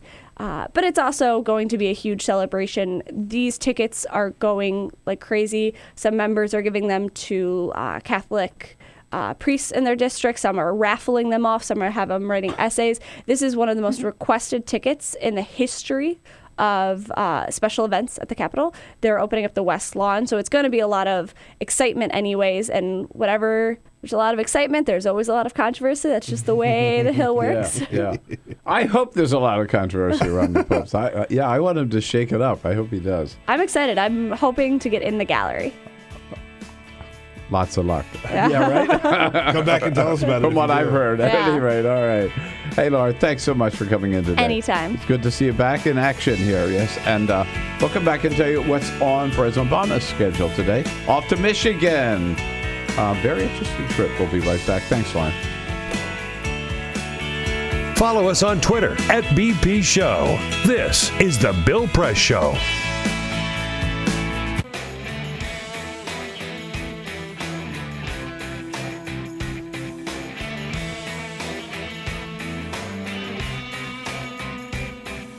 All right, hour number 3 coming up. Yep.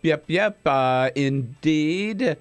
And you have to wait on Free Speech TV, until 5 p.m. Eastern, 4 Central, 2 Pacific. But you can watch it right away on our video stream, TawkrTV, and you're going to want to stay tuned. We're going to talk about campaign finance at the very top of the hour. And then we'll be joined by the International President of the Teamsters Union, Jim Hoffa, to talk about their latest efforts in concert with the United Auto Workers and also in concert with big business to rebuild America's highways. A big, exciting hour number 3 coming up, so stay right with us.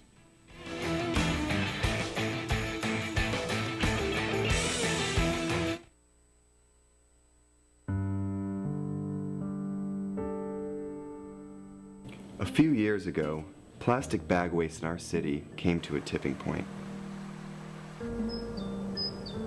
It was clear we had a bag problem. My department was tasked to reduce plastic bag consumption. We needed to come up with ways to change human behavior. So we asked ourselves, would you like it back? What do people really hate? Yep. Getting punched in the stomach. Preliminary studies showed that the consequences weren't severe enough to warrant behavioral change. Actually, can I get that double bagged? So we thought, what do people hate more than getting punched in the stomach? Kissing Helga. Hey, big boy.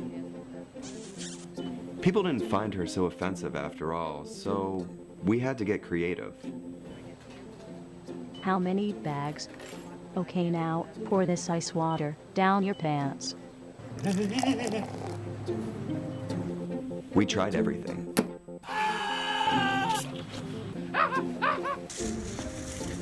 Eat this rat. Defuse this bomb. Even fighting your clone. After blowing through millions of dollars of government funds on research, I came up with a brilliant idea. Why don't we just charge 5 cents per bag? That's a stupid idea. Would you like a bag? Yes. 5 cents a bag. 5 cents? 5 cents? Do I still have the option of getting punched? Honestly, I don't know how everyone else missed it. Why don't you just get a reusable bag?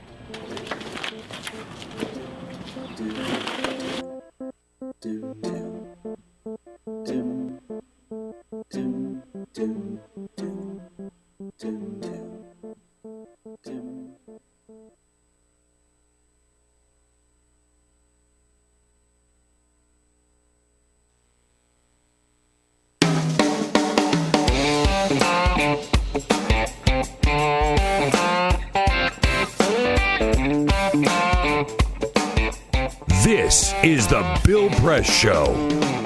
Yes, indeed. President Jim Hoffa up in the next hour with us from the Teamsters. President Obama, Warren, Michigan is where he is headed today. He goes out to Warren, Michigan, leaving the White House about 12 noon. Joining Dr. Jill Biden, Joe Biden's wife, of course, who's very much, she's a community college professor, and he's going out to talk with her about his proposal for free community college in Warren, Michigan. The big speculation is he taking Jill Biden with him so she will see what a dream boat Air Force One is, and maybe she will be more receptive to husband Joe running for president. Is that today's agenda? This is the Bill Press Show.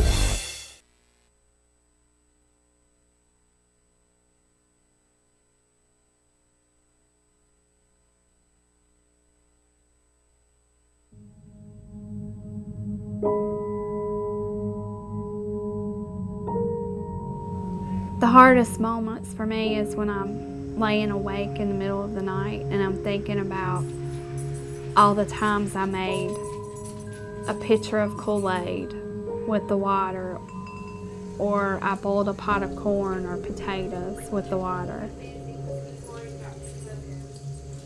those thoughts will stick with me in the middle of the night.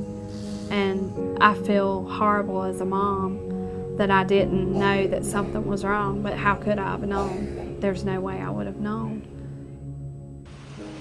The spill at Dan River happened when a drainage pipe that ran underneath an ash basin and dam collapsed, sucking out 6 decades of waste and spewing gunk directly into the river.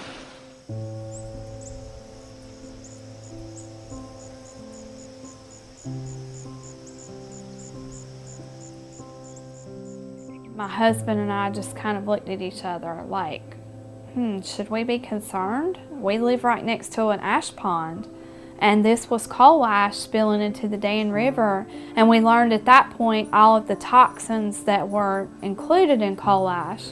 A situation like Dan River, where there was a catastrophic disaster, gets people's attention, but the fact is that these coal ash pits have been leaking and poisoning people's groundwater and the state's surface waters for decades. Coal ash is the residue left behind after coal is burned in a coal-fired power plant. A large coal-fired power plant can burn 10 million tons of coal a year. When the organic matter in the coal is burned away, what's left behind are these trace minerals, things like arsenic, lead, mercury, selenium, and chromium. And these are highly concentrated. The coal ash can have concentrations of these contaminants that are 10 to 100 times greater than the level in the coals themselves.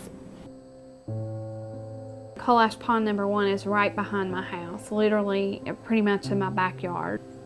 We were approached by a neighbor who was wanting to have their well tested, and we decided that maybe we should have ours tested as well. They found hexavalent chromium at 4.5 parts per billion. So in talking to the residents, we have discovered anecdotal evidence of an extraordinary number of cancers for this fairly small community. Some of us in the community got together. We started kind of talking about all the cancer that we've seen in some of our family friends in this community. I think we had somewhere in the neighborhood of around 70 names. So we had some help from our river keepers putting a map together, and it was a little shocking to see it. You know, I still have a hard time looking at it. Technically, EPA has not regulated coal ash as a hazardous waste, but it is undeniable that coal ash contains many, many hazardous substances that are hazardous, in fact, to people and the environment. And the only reason they have not been regulated as such is because of intense lobbying efforts by the coal industry and its allies.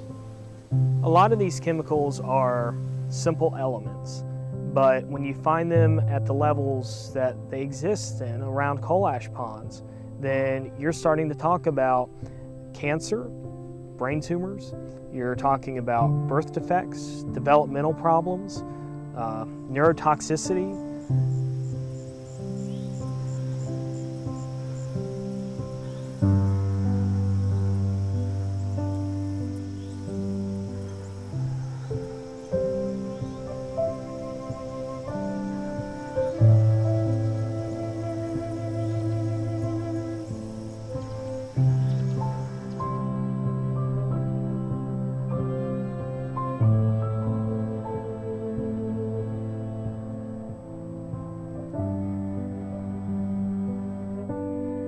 We began to look at legal options, cases that we could bring in court to protect communities and their citizens from these toxic leaking time bombs. In 2002, North Carolina enacted a public financing mechanism for judicial elections. This kept private money out of judicial elections. The repeal of the public financing program in judicial elections in North Carolina creates a dangerous precedent for all, and it gives corporate polluters and other special interests the opportunity to elect the judges that they want. And this is important for us all. Everyone should care about this, because when you think about the fact that the state and the federal government have basically abdicated their responsibility to regulate these issues, the state courts are the last stopgap. I think this is no longer a problem that's going to go under the radar. It has been exposed, and I am confident that we will ultimately, with the facts, win out and ensure that we have protected waterways. And so this is something that we all should care about. If we're worried about the water we drink and the air we breathe, we have to be concerned about money in judicial elections.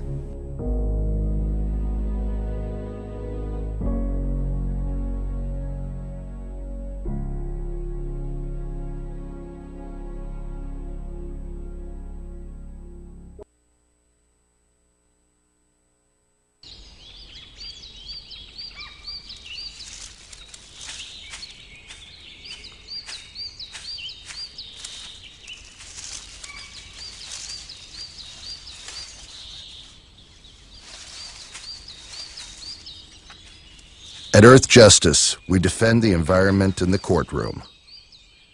Join our fight. When you take a seat, you take a stand.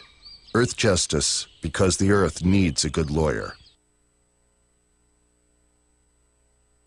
The average text takes your eyes off the road for nearly 5 seconds. At highway speeds, that's enough time to travel the length of a football field. Stop the texts, stop the wrecks.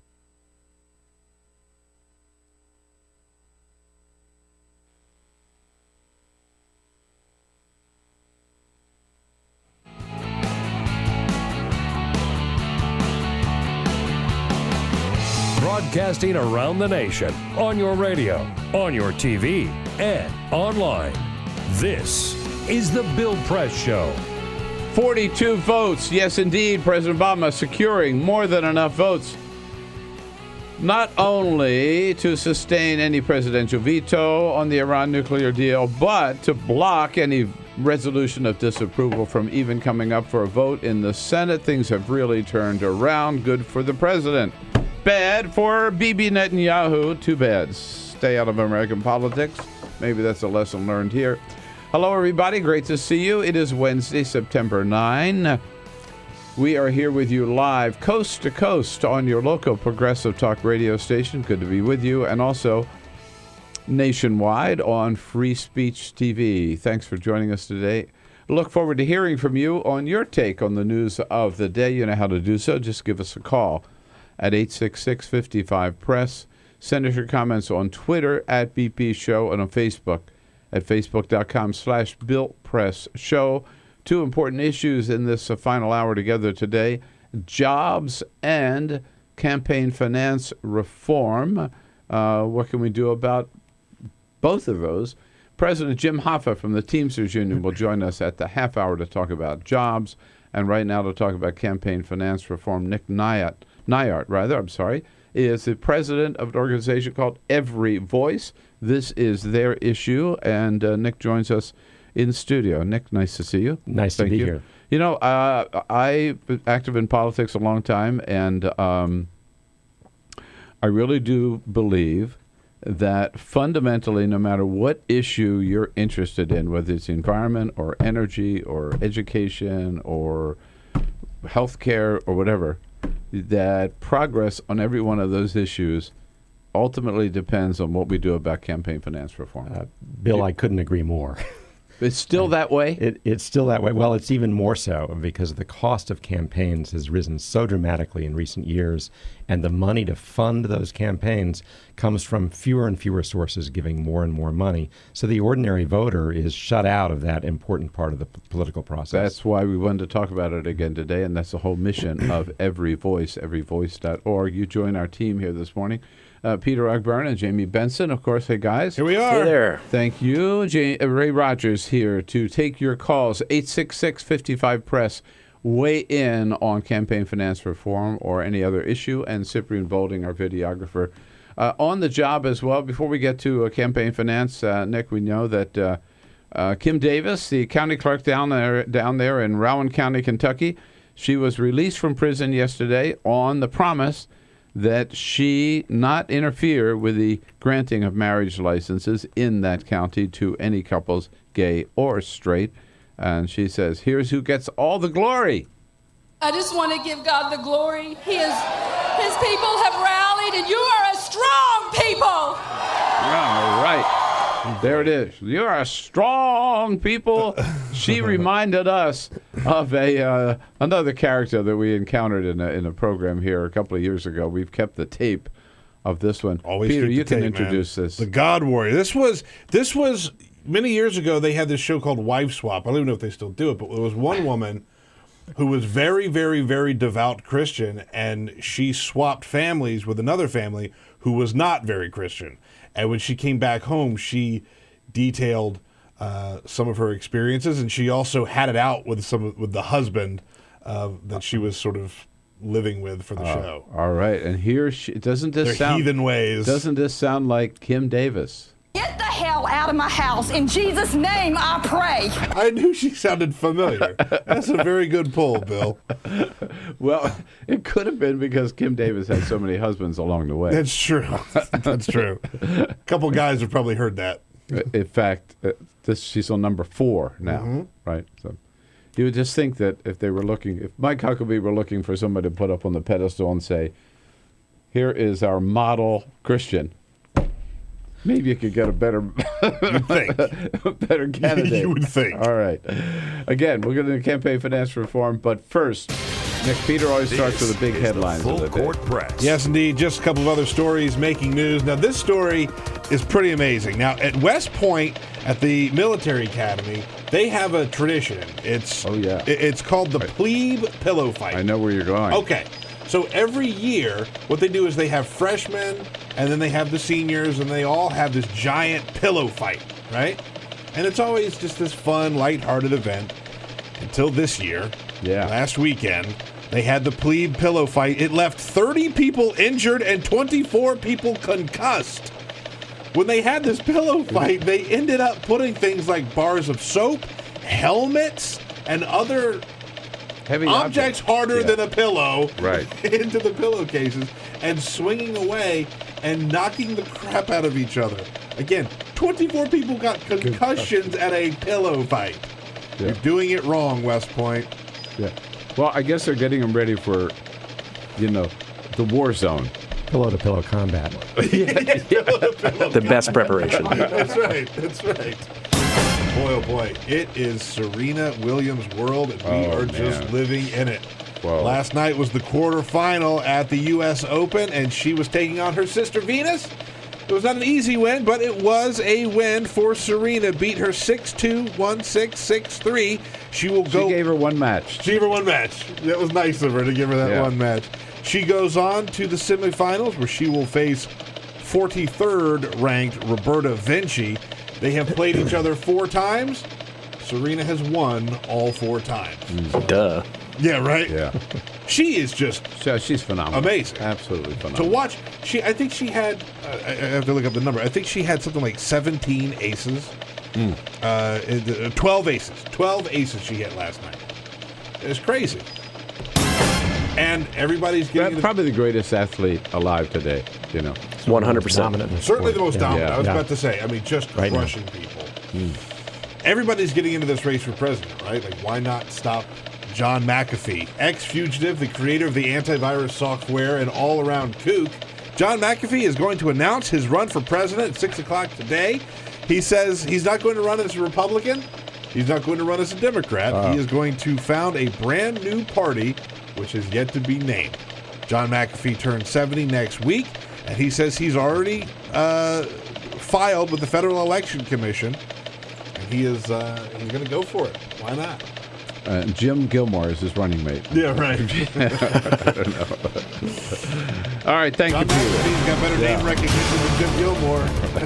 Well, I think you may be right about that, right? So I guess, Nick, is there any, those of us who've been working on this issue for a long time, is there any reason for hope and progress in doing something about the fact that the political system today is so awash in special interest money, big sugar daddy money, and anonymous money? you've nailed the three biggest problems that are out there. I'd probably add a fourth, which includes enforcement of the actual law. But there is hope, and I think it starts with the American people. Vast majority of American people think there need to be major changes in the campaign finance system, and we're beginning to see politicians respond. The big political story these days is the presidential race, even though we're well over a year out.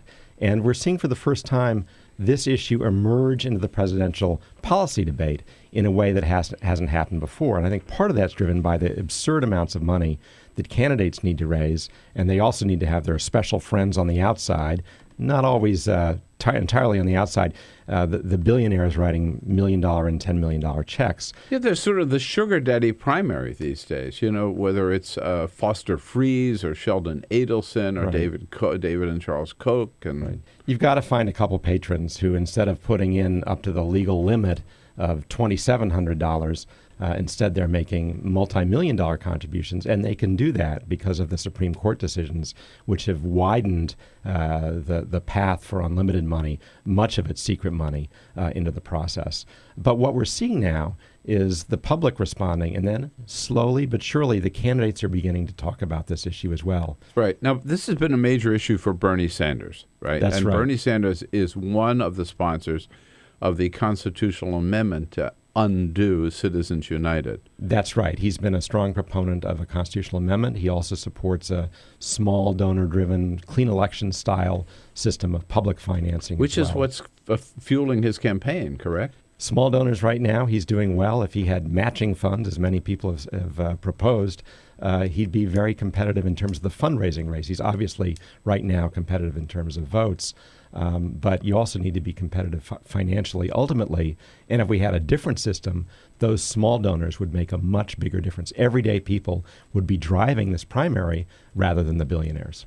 I was with him in Minneapolis last weekend when he spoke to the DNC and said they had over 400. He had over 400,000, more than any other candidate. Over donors, number of donors, over 400,000, and the average contribution was $31.20. That's right, and that's tremendous. That's the way politics should be, where the voices of ordinary people count, and you win a majority of those, and you're doing right. Unfortunately, his totals are much smaller than the other candidates and the other major candidates. Yeah. And when you look at what you need to do to get through the entire primary system, it will be hard to sustain it on small contributions. All right. Now, Hillary Clinton came out with her own proposal yesterday for a campaign finance plan. So she's making this issue as well. Have you seen her proposal, and what do you think of it? Yes, we've seen it. A group of us, national reform organizations, have really urged the candidates to put out an agenda on what they do to change the campaign finance system.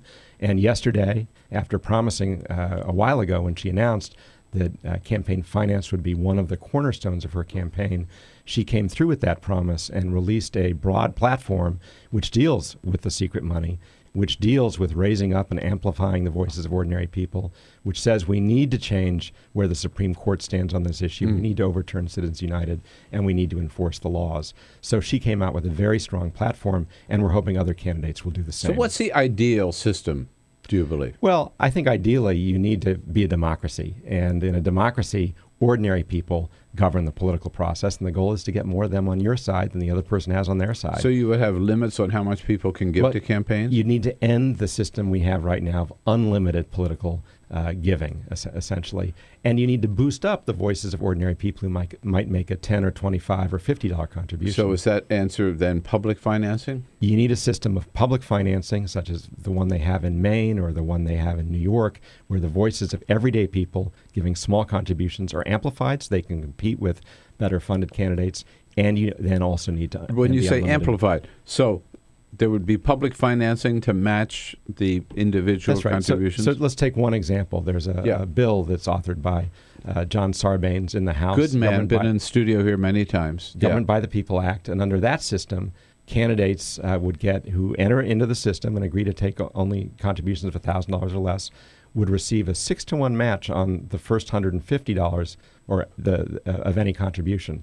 And so a $100 contribution becomes worth $700. So a candidate all of a sudden has reason to talk to everyday people because they can sustain a campaign. The small contributions combined with the matching funds makes candidates who as you said, like Bernie Sanders, who gets small contributions, able to compete. And then, of course, you need the constitutional amendment. What do you do in a case like today?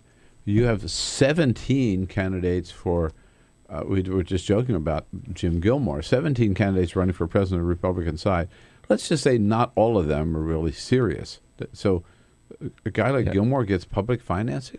So you need to have, and this is part of Clinton's platform, you need to have reasonable thresholds so that joke candidacies don't get funded. Right, you have to give enough small contributions to demonstrate you have broad support. And then let's let the voters sort it out. Right now, you have the big campaign donors sorting out who among those 17 goes forward. That's really the job of the voters. But under this campaign finance system, that doesn't happen. We leave it to the billionaires and the millionaires to sort out who's going to be in the race for the nomination of each party. All right, so what's Lawrence Lessig up to?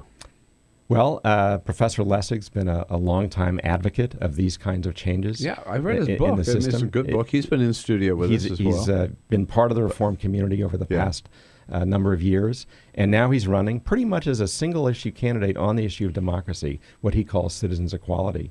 And I'm sure his voice, now that he's about to announce, he said he's going to be a candidate, will be a loud one on this issue as well.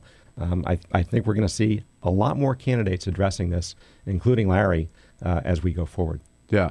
I just wonder about how serious people should take him as a candidate, as opposed to, like yourself, a strong voice for reform, which he is and which he has been. He's effective, I think. He's a very, very serious voice on this issue.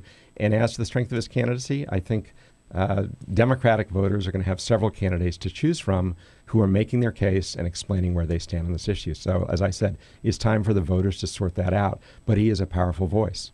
Has President Obama stepped up to the plate on this issue? You know, in the last presidential election, he said a lot of good things. When he came into office, dealing with financial crisis and then putting almost all of his political capital into health care, we didn't really see a follow-through in terms of policy and legislation. We would have loved to, but it didn't happen. Yeah. I don't think there's been any real reform in the last 8 years. There's been unreform, right? If you look at what the court has done, we've seen a decrease in reasonable regulations on our campaign finance system. It's also, the point you bring up about Obama is important that the people speak up during this campaign season and look at what the candidates are saying and push them on this issue across the board on both sides. We also know Republican voters favor reforms like this. They want to see the current campaign finance system done away with, more than 80% of the Republican voters. So I think on the Republican side, we need to watch what they're going to say too. Voters certainly want this. We need to keep it being an issue all through the campaign season, not just when people are announcing platforms. So is this the time, that's the question, is this the time to finally do something about the dominance of the special interest money in political campaigns? 866-55-PRESS. Nick Nyhart says, there is hope. From Every Voice, everyvoice.org. Let's hear from you. We'll be right back. Get social with Bill Press. Like us at facebook.com/Bill Press Show. This is The Bill Press Show.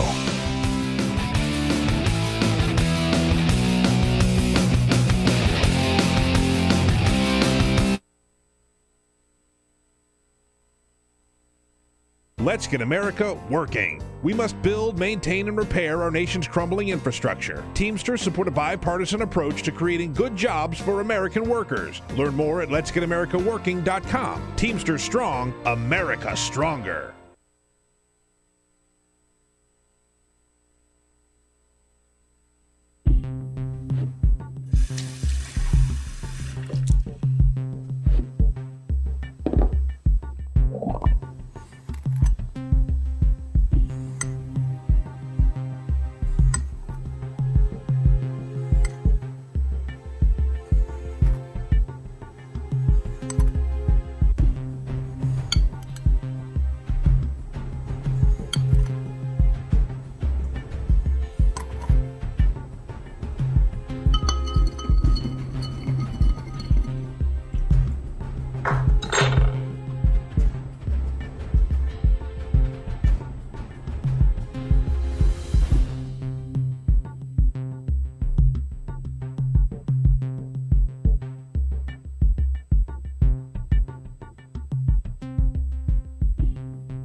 single ember that escapes from a wildfire can travel more than a mile.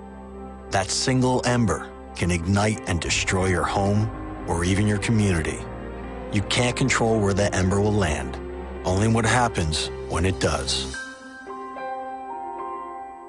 Get Fire Adapted now at fireadapted.org. Columbine, Virginia Tech, Tucson, Aurora, Fort Hood, Oak Creek, Newtown, Newtown, Newtown. Newtown. How many more? How many more? How many more colleges? How many more classrooms? How many more movie theaters?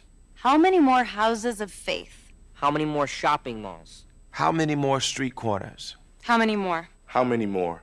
Enough. Enough. Enough. Enough. Demand a plan. Right now. As a mom. As a dad, as a friend, as a husband, As a wife. as an American. As an American. As an American.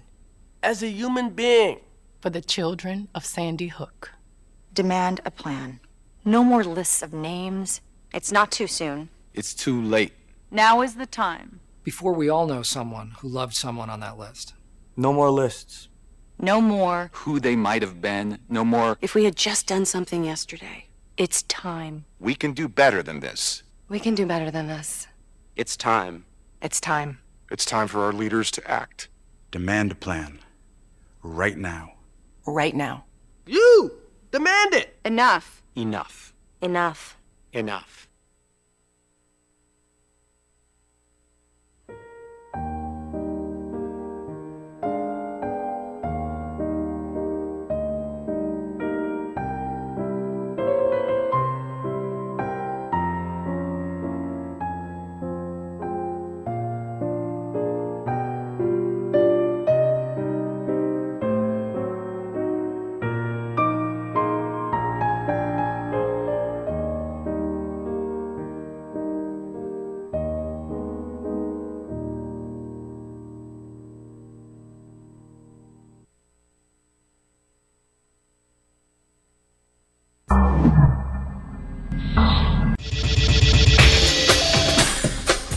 Tune into Free Speech TV for Democracy Now!, a national, independent, award-winning news program bringing you people and perspectives rarely seen on corporate media.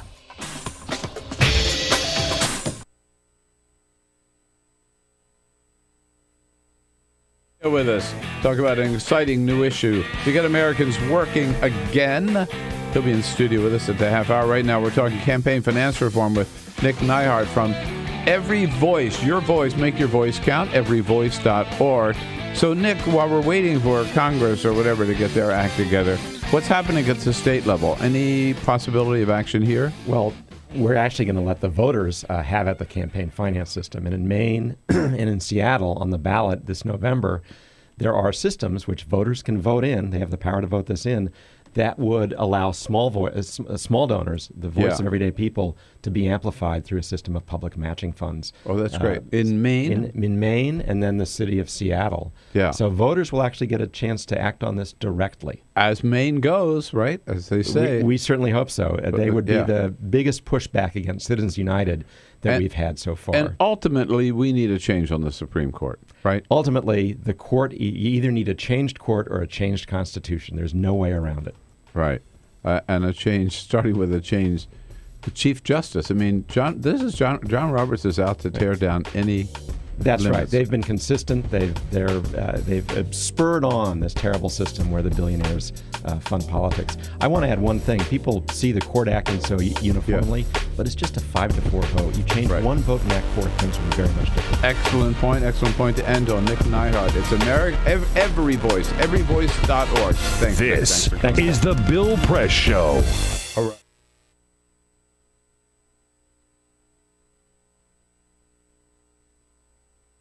Let's get America working. We must build, maintain, and repair our nation's crumbling infrastructure. Teamsters support a bipartisan approach to creating good jobs for American workers. Learn more at letsgetamericaworking.com. Teamsters strong, America stronger.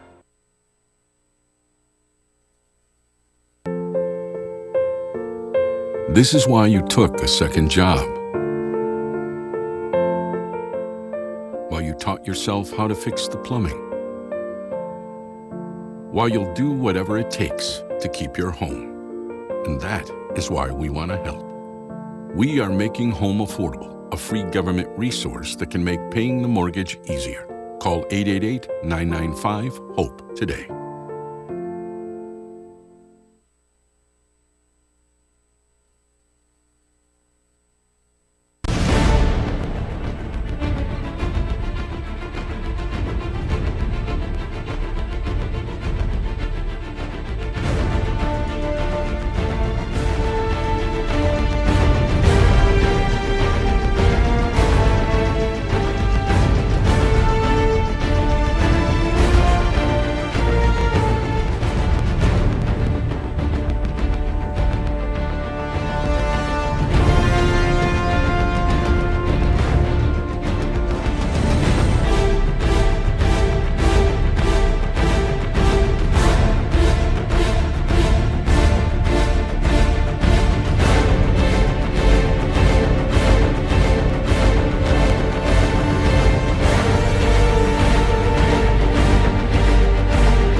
So, same time next week?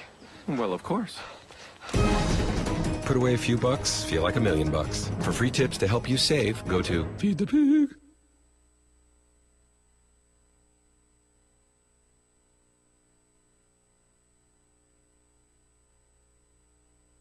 I grew up in the housing projects of Cleveland.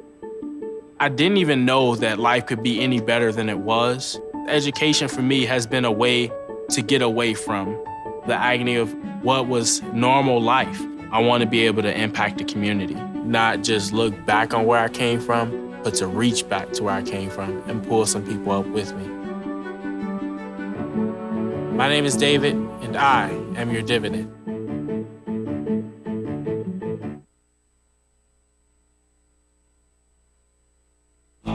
Seen on Free Speech TV and online on TawkrTV. This is the Bill Press Show.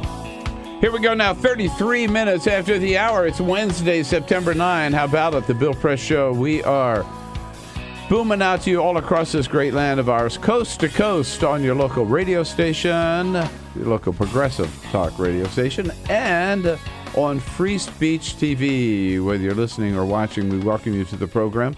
We're coming to you live from Washington, D.C., our nation's capital, and our studio in Capitol Hill, where we're brought to you today by the International Brotherhood of Teamsters.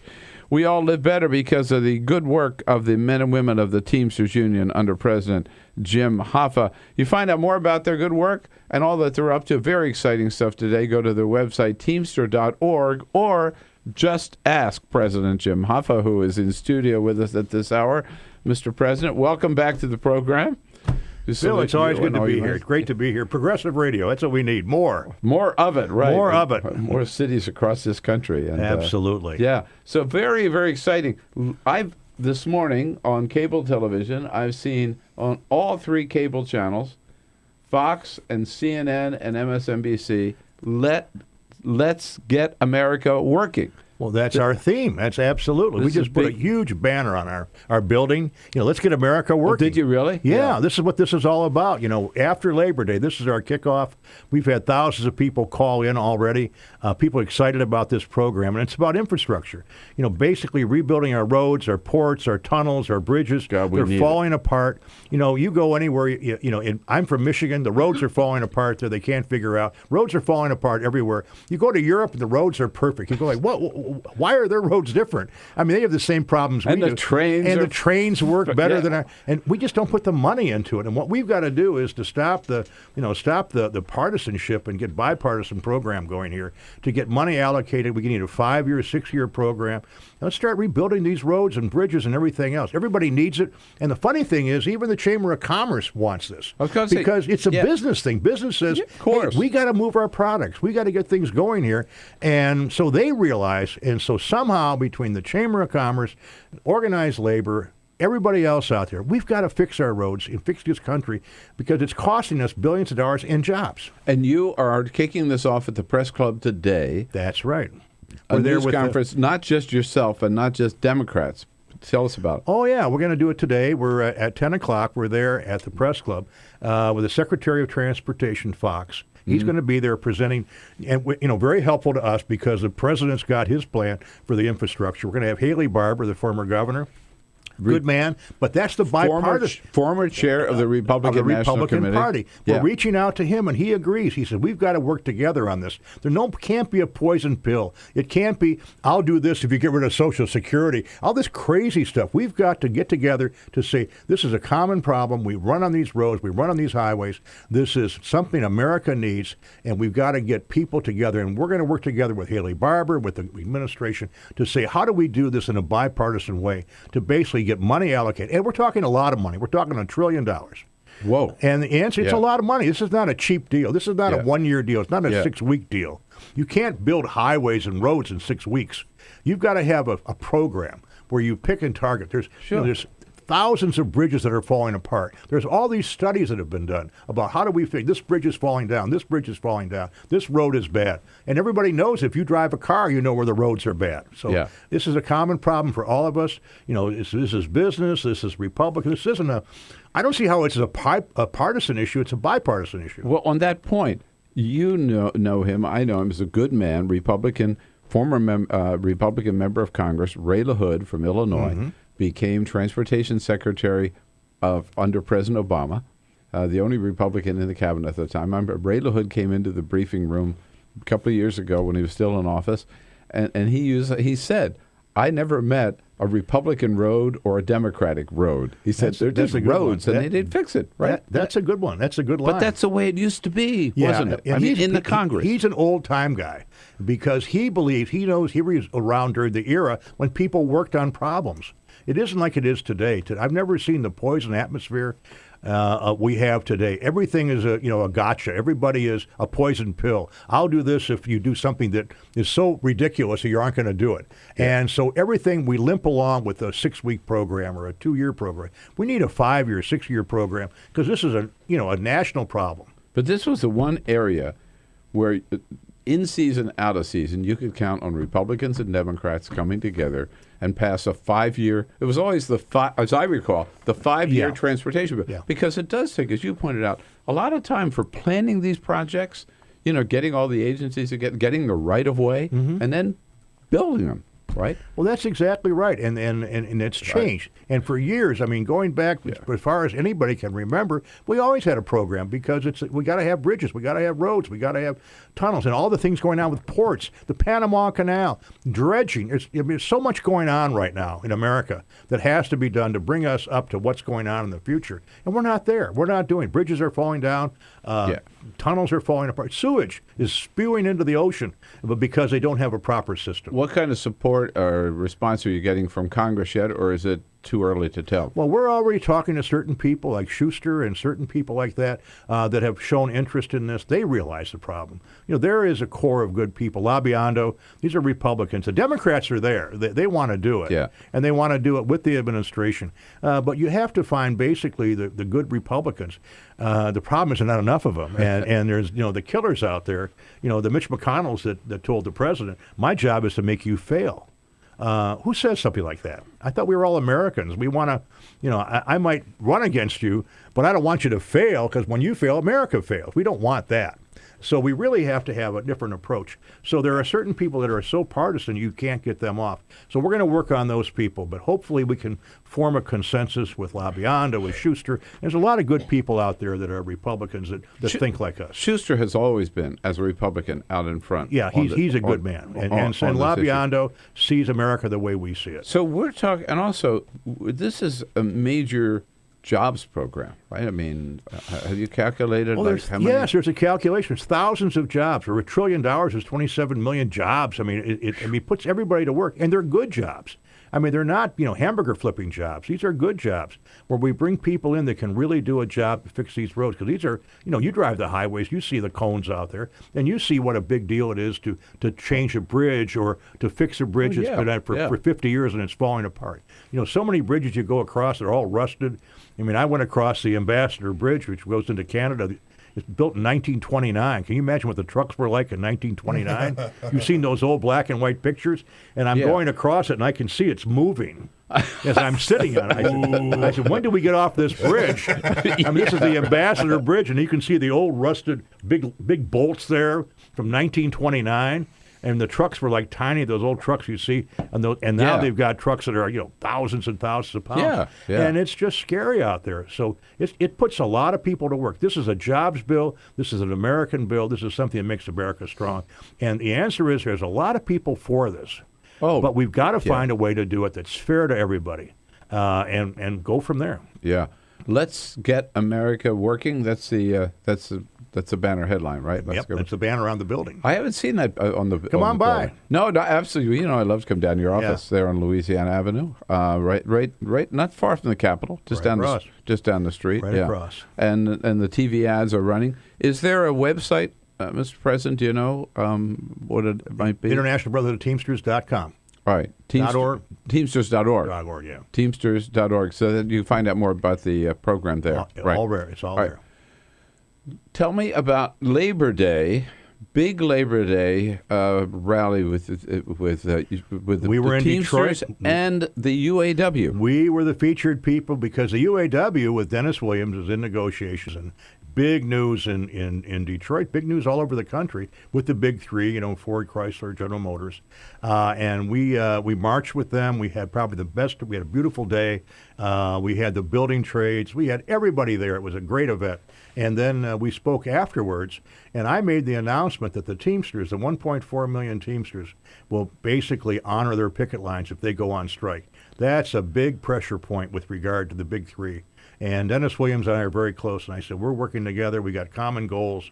You got to get a good contract because we're all out here, to basically raise the level of people in this country, get better wages, make America strong. There's a word for that: solidarity. We are right? solidarity. I mean, that was an expression of solidarity. Sing solidarity together. And the UAW is in negotiations with the big three right now. Yeah, that's the big thing. September 14th. Contract expires. Normally what they do right? is... I mean, that's Monday, isn't it? It's right around the corner. But what normally happens is they pick a target. Right. And, they'll it's either Ford, Chrysler, or General Motors, and they don't know who, and it's a mystery going right up to it, and then they do that. But I think they're coming around. I talked to him. Hopefully they'll get a contract. Luckily, the big three's making money. I mean, remember when Mitt Romney said, let America, let General Motors go bankrupt and all that. Right. What short-sightedness. And we were employing thousands and thousands of people. They're looking at a 16 to 17 million car year. It's a record year for making cars and selling cars. Right. That was one of the best things that Obama's done, I think, right? Absolutely. Rescue the auto industry. He doesn't get enough credit for it. He doesn't get enough credit for a lot of things, but for sure, that was a big one. Well, it's a big one, and I had a lot of fun when I campaigned. against Romney, when he ran, because I would go out and go into working people and say, this is what he said. He said, let them go bankrupt.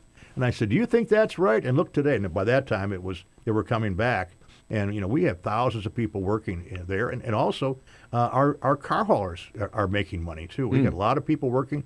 Boy, we can't get enough car haulers to haul the cars. So what you're saying is that if there is a breakdown in negotiations, or if they don't get a good deal and the UAW were to go on strike, Teamsters would be right there alongside. We will honor them. the picket lines, and that's our goal. That's a big thing. Yeah, absolutely. President Jim Hoffa from the Teamsters here in studio with us.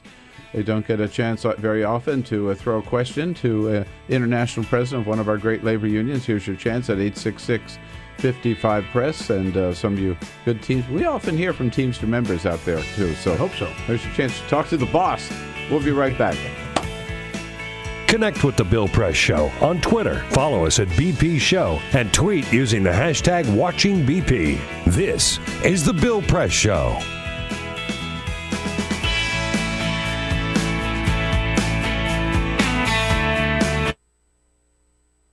Let's get America working. We must build, maintain, and repair our nation's crumbling infrastructure. Teamsters support a bipartisan approach to creating good jobs for American workers. Learn more at letsgetamericaworking.com. Teamsters strong, America stronger.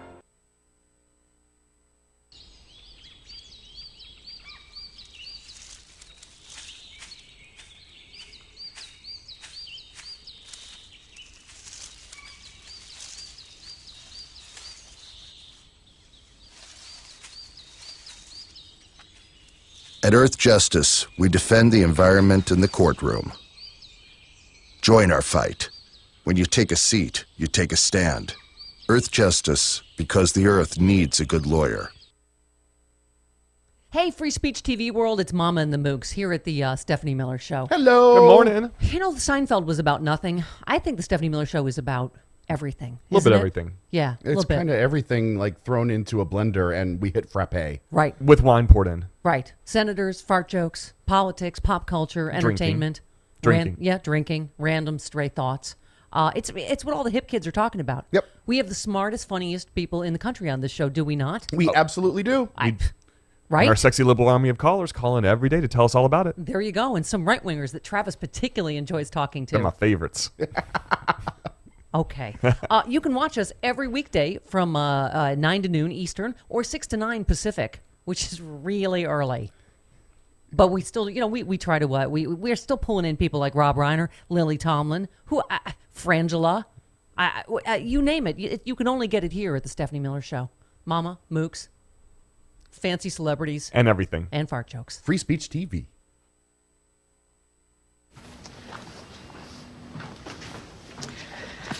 All right.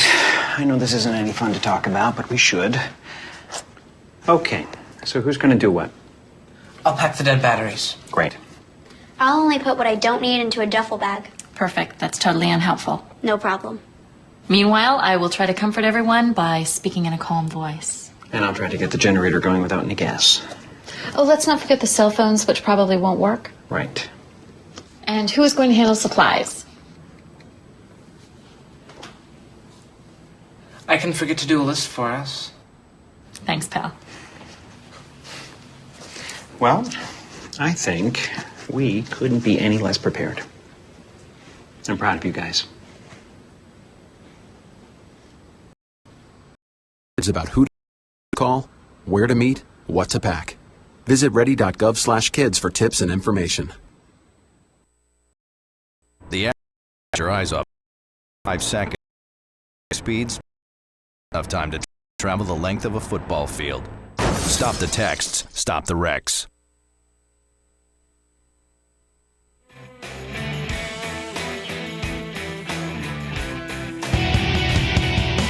The most valuable morning radio show, according to The Nation magazine. This is The Bill Press Show.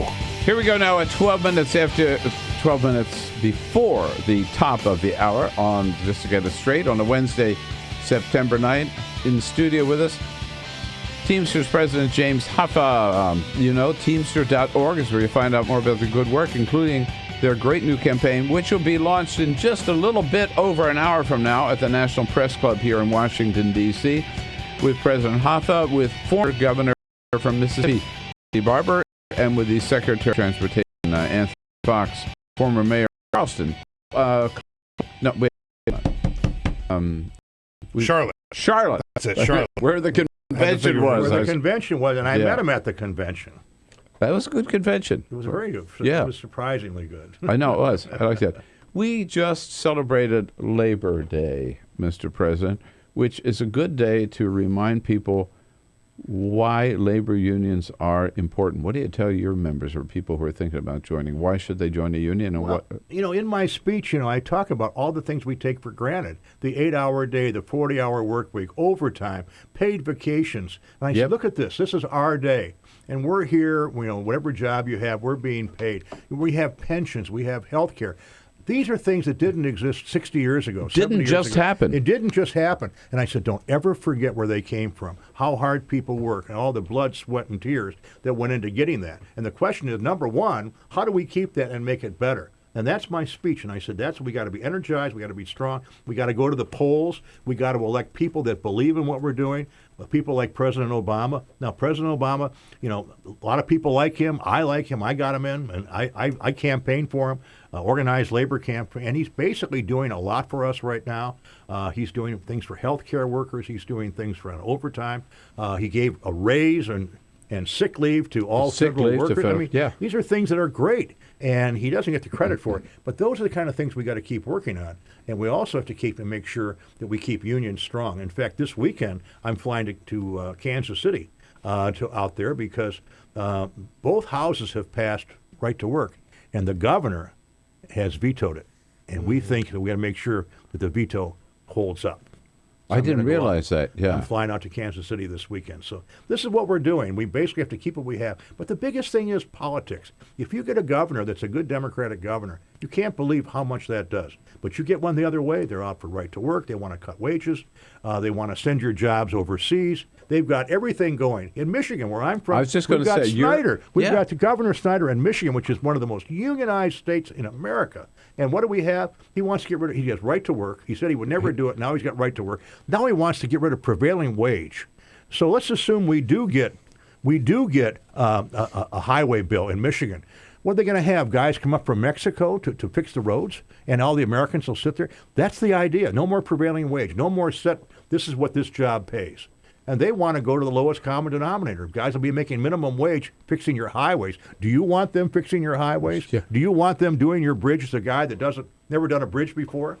And look at Scott Walker. Now he's not their front runner, but thank still, God. Yeah, thank God is right. But he's still up there among the top 10, right? And his whole thing is, I took on the unions, therefore I can take on ISIS. I know and thank gosh that he's falling out now. But when he goes out there and he says, I stood up to labor, that means I lowered people's wages. I mean, people up there, they basically now have to pay for their pension. They have to pay for their health care.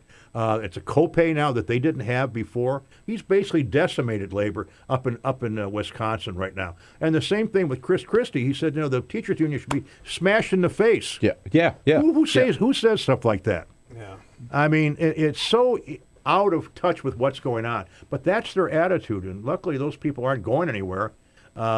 Chris Christie's faded away, but Scott Walker, I went to that rally when we had 50,000 people at Madison, and we talked about that, and I was on the Ed show. That was a rally, and that's one of the reasons why we have to keep these people out. And we have to be more political. I mean, I don't know how we can be any more political. We campaign for governors. We campaign for congressmen. It is a tough battle.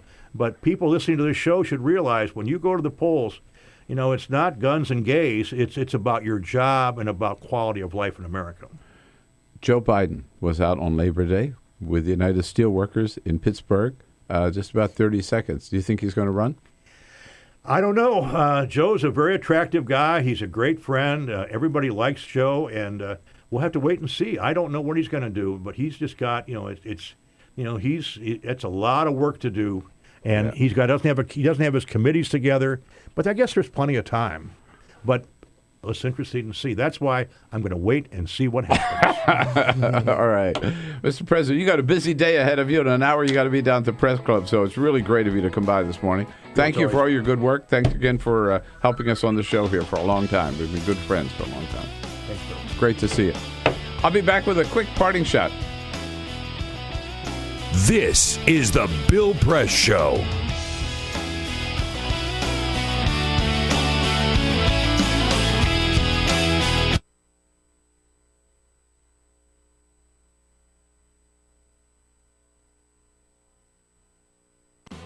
Broadcasting around the nation, on your radio, on your TV, and online. This is the Bill Press Show. Hey, friends and neighbors, what do you say? Good morning. Great to see you this morning. This is the Bill Press Show. We're coming to you live from our nation's capital, Washington, D.C., bringing you up to date on all the news of the day, whether it's happening here in our nation's capital, around the country, around the globe.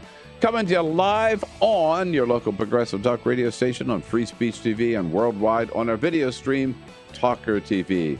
Events in the nation's capital. Hi, everybody. It's Bill Press. This year marks the 10th anniversary of doing the Bill Press Show, every day covering the news of the day with the nation's top newsmakers, either on the line or in our studio right here on Capitol Hill in Washington, D.C. Not only that, I go to the White House briefings every day to get answers to the top questions of the day.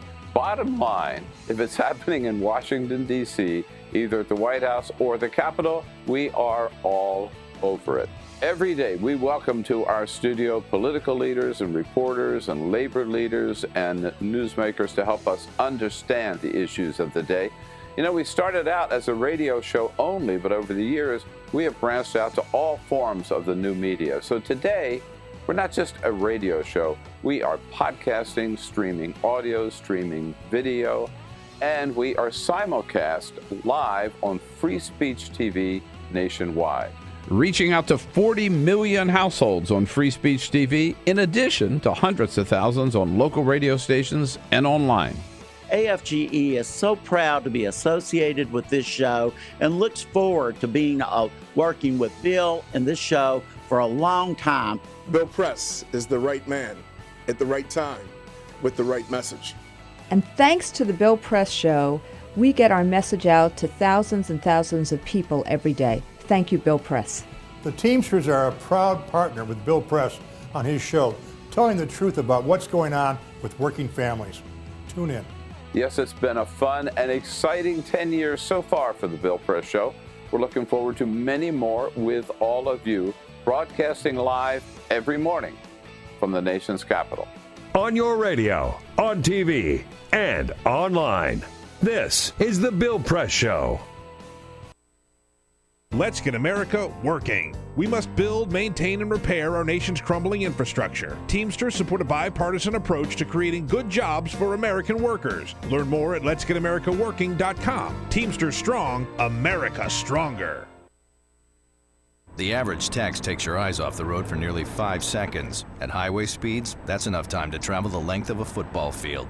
Stop the texts, stop the wrecks.